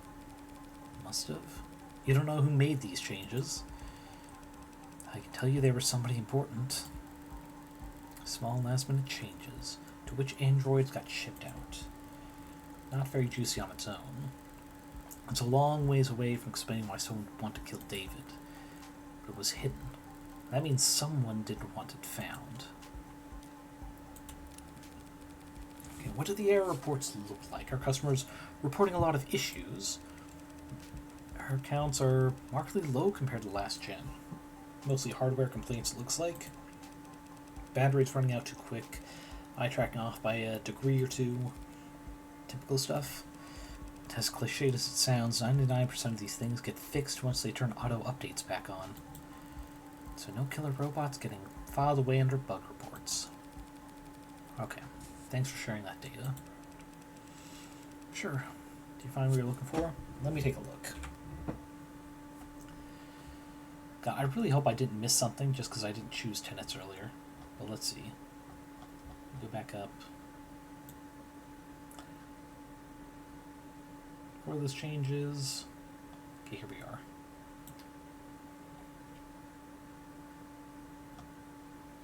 So someone with high power, being specific swaps. I think that might still stick with the first theory I had that Young had done it, like way back when, but also goes with the recent theory of one of the 300 plus AIs was hostile. Because if they were able to inject themselves into other positions, why wouldn't they, say, have something return for adjustments and adjustments to the code? Substitute one that's already been adjusted in. Look at the politics and memes channel of a Discord server. Find nothing of note interest, but becoming very stressed anyway. Yeah, I get that. It's one of those, is no news good news, or is no news because we can't laugh at it yet? Fair, fair. But yeah, I assume that these substitutions are going to be important. at some point. Hell if I know. Fair enough. Okay, we can still do tenants. Good. I know you're convinced the tenants are safe. So how do you square that with what happened to David? There's a cat next to a dog.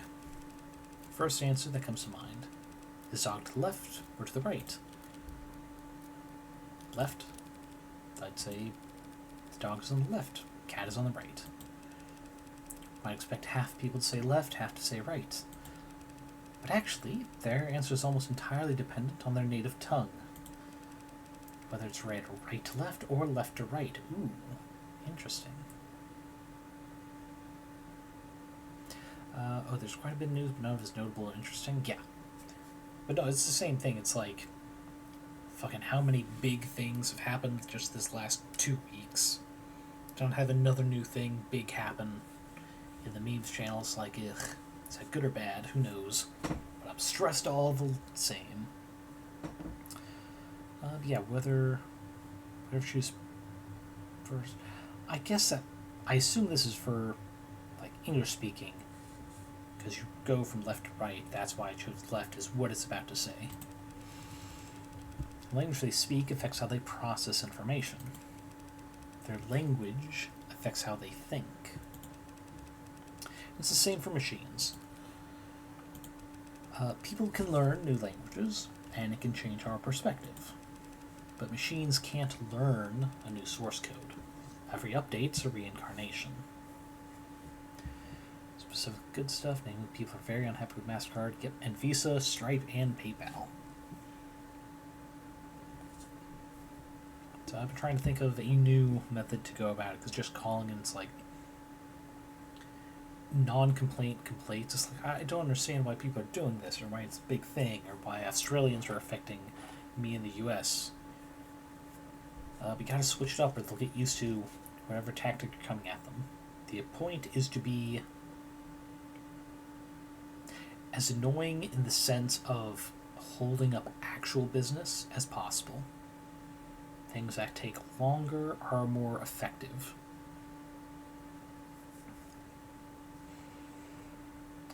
Let's see. Every update's reincarnation. If that android did kill David, it wasn't because a 0 turned as a 1 somewhere. Namely them having killed the host, yeah. Honestly, they're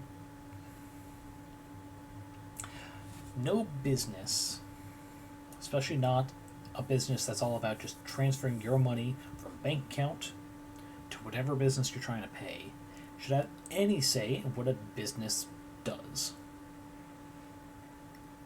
Like, even in the sense of, it's like, well, you wouldn't want them to send money to someplace that's legal, right? It's like, well, no, but also I don't think that decision should be theirs.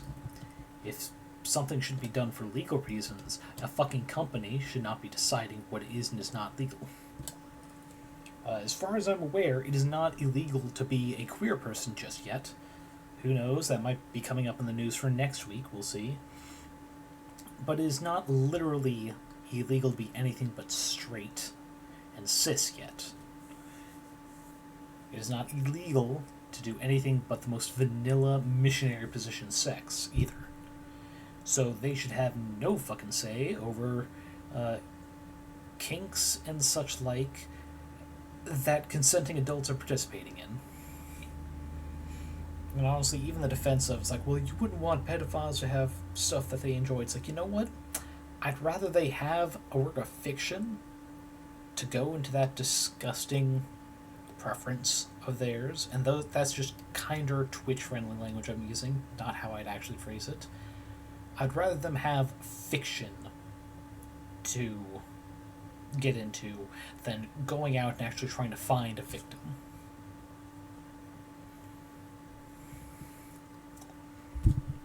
It's like, it's a simple thing. It's like, what is causing the less harm to other people? Something people are ashamed of but doing in their own home, not like on the street or spreading the good word of the Lord and Savior, fucking Jesus Christ, who is A-okay with the Epstein files and everyone on them. It's a completely different thing. Just process my fucking payments and get the fuck out. If they were going after people who were like consistently scamming people out of money and not actually giving products, that's one thing to say, hey, we're withholding our services until you fix these scammers on your process. But that's not what's happening. And it's fucking bullshit. And given the chance, I would absolutely Kill Bill style assassinate these people if I could. But I will.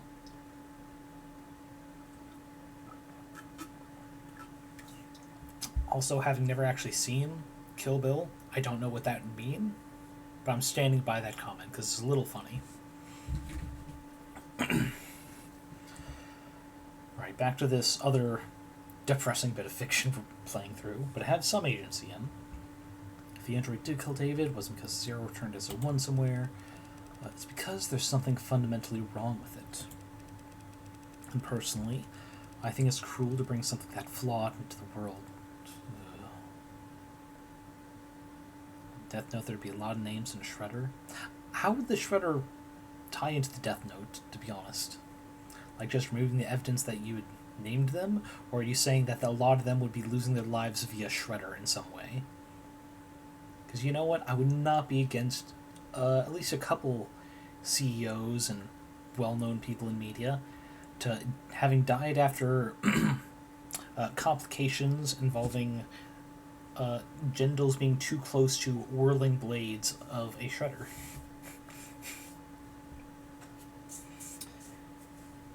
It's like, man, if that happened to just like one big, rich, famous person, the news would cover that up.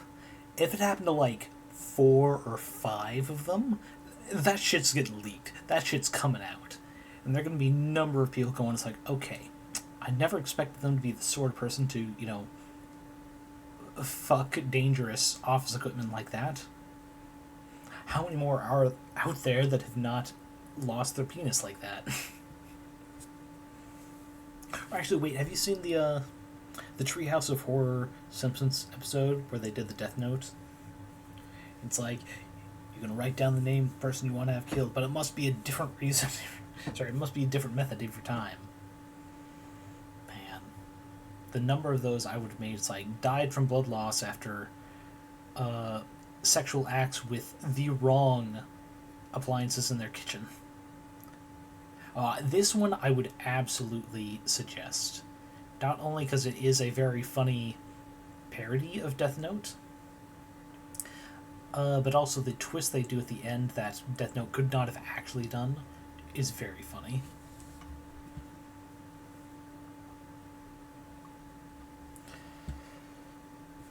Now I need another slurp because that's a nice lightening in the mood, but we still have the depressing. It's like, we need to find evidence to save our girl. Okay. Cool to bring something that flawed into the world. Yeah.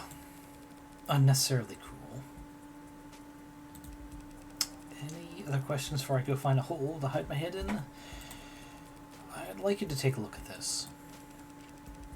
Chemistry is a little outside my purview. What is this? You need to scuttle because you don't need more cyberpunk dystopians? Yeah, that is fair enough.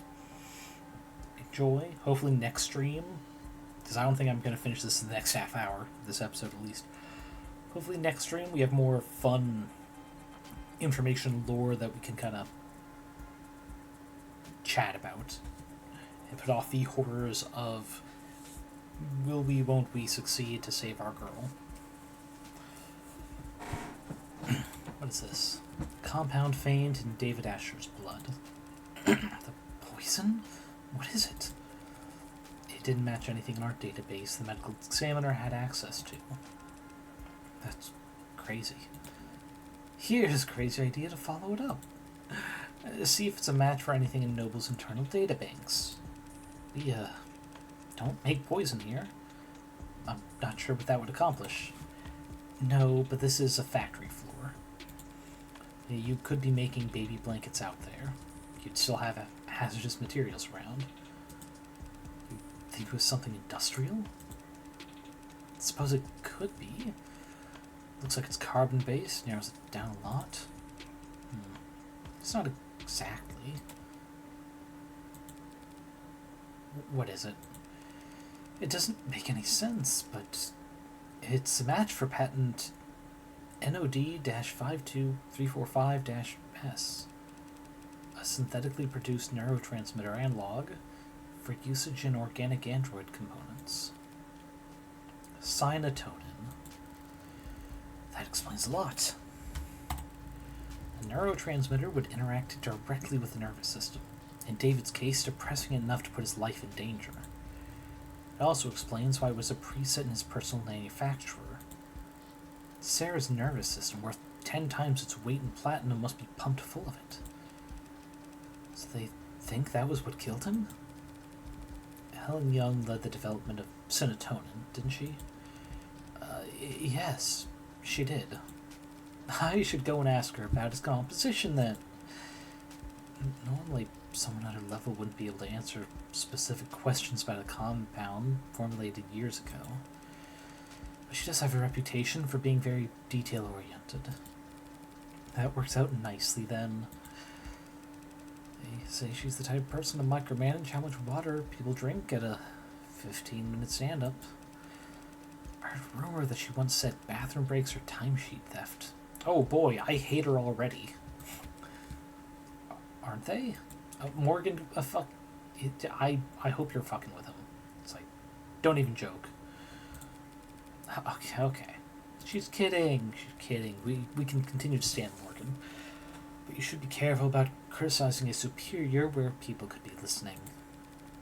Good thing we've got privacy in your office. Uh-huh. No one but the two of us listening in. Thanks for cooperating, Dawes. When the state storms the building and starts zip-tying people, I'll let them know that you were helpful. Yeah, nice joke. You are joking, right?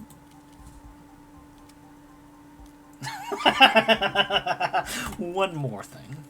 Actually, there is one more thing I want to ask you. Joke, though. Was that a joke? You need to answer the man's question. What's that? How long have you been a corporate spy? Ooh. What?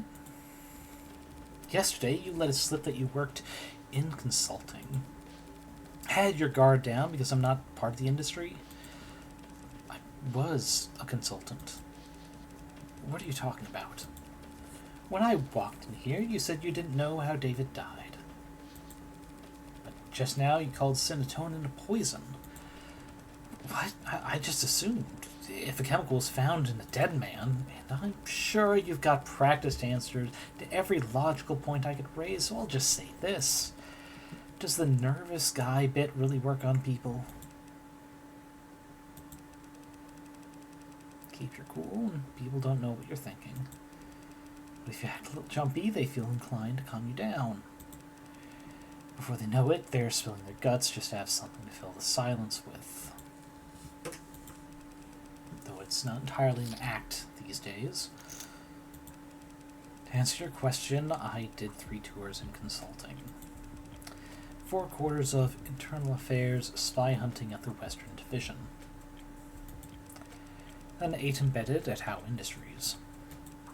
24 months wearing different faces, answering different names, sleeping for 1 hour at a time with a 3D printed shiv under my pillow. Dawes has got some fucking depth all of a sudden. I'm here for it. My nerves are completely shot. My cover wouldn't last a day if I went back under.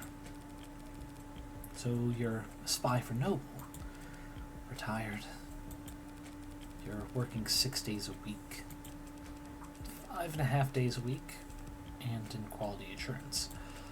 Trust me, this position is a cushy, generous reward for my past services. Well, you can't be that retired. You clearly know more than you're letting on. I have some old inboxes I still check. So you can tell me what the hell is happening around here? Why I'm the one investigating David's death, while your old co-workers are off twiddling their thumbs? It's that story. The soldier, the blood transfusion. Blood, not oxidant. He's finally shooting straight.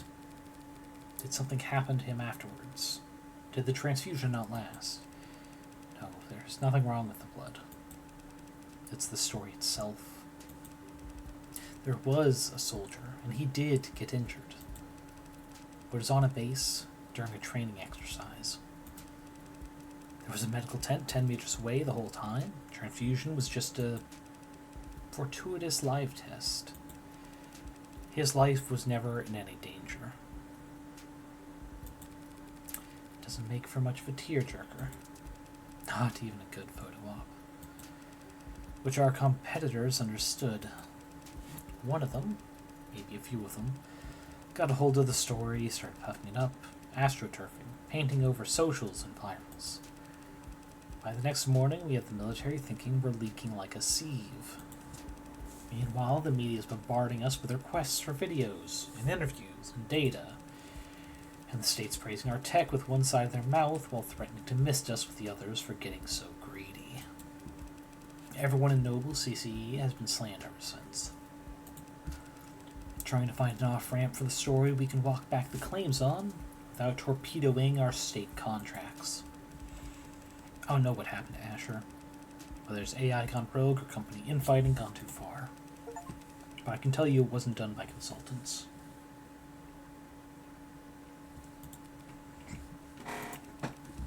That all you wanted to know?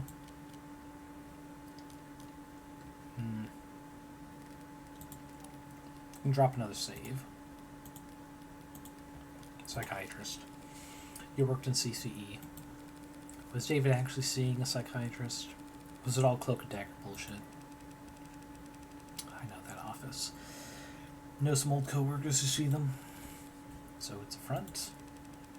They do both. So he's probably getting training, and he's probably talking to someone. Sorry, not the answer you're hoping for. Hoping. I wasn't hoping for any answer. The answer I expected was... You okay? That's all. Unless you've got any advice. You're saying you want to a consultation? Couldn't hurt, right? This company. All these companies hate to lose. So don't fight them. Make them think you're fighting for them. Well, that's just business as usual for me.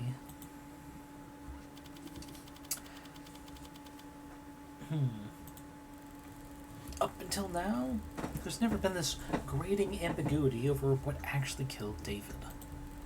We've had to use guesses and process of elimination, even a goddamn pseudonym. But I finally identified what the poison was. Now I just need to figure out how it got there. Or rather, who put it there. Which brings me back to here. An elevator shaft somewhere under or above ground, with kilometers of concrete facelessness and bureaucratic authority surrounding me on all sides. An enemy in every cubicle, in every office, of every floor of this temple. Built to interpret the inscrutable divinations of a temperamental oracle named Share Price. Back in the belly of the beast. And yet, I feel more at ease now than I have all weekend. Makes sense. Now that I know Noble's my enemy, I know where to aim. All that's left to do is pull the trigger. We are good at that, aren't we? Good thing I didn't bring a knife to this fight. I brought my gun. And that sound just now tells me that it's playing its role perfectly. Never have a real use for a firearm with this much bloatware.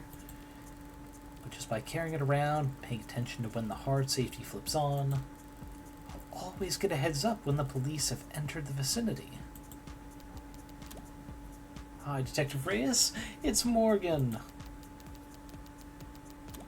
Happened to get your contact info when you got me cleared for the crime scenes yesterday. We named her Chuckles. Oh, this is great.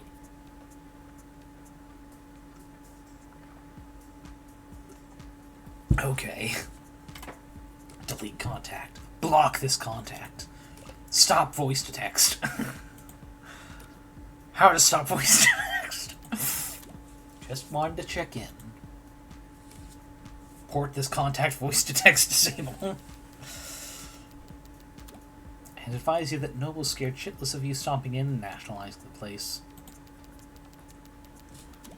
So they might be a little uncooperative when it comes to fetching documents. Block this contact, what makes you think we are at Noble? My bad then. Forget I said anything. And whatever you do, don't start your investigation with their stock buyback program. Trying reverse psychology, it only works if I care what you think. Stop voice to text. About time. Thought I'd have to ride the elevator for the next half hour. Morgan, counselor, your presence has been requested on the upper floors. Deja vu. Okay. Might you have a moment to speak in private? Always. But who's asking? The board. What are the chances? I've been wanting to speak to them too. Though it's 15 minutes early, I think this is the best place to come back to. We're gonna... For one, just starting with this blank screen and to speak to someone, I think that is ideal. So let's pop over to the BRB screen and find someone to raid out into. So let us see, where's my window? There it is. Over to Twitch, see who is on. Alright, Epglottal's doing some art. Melanie's doing, ooh, Super Mario Sunshine, blind playthrough, ooh. But we're gonna go over to Quillencourt.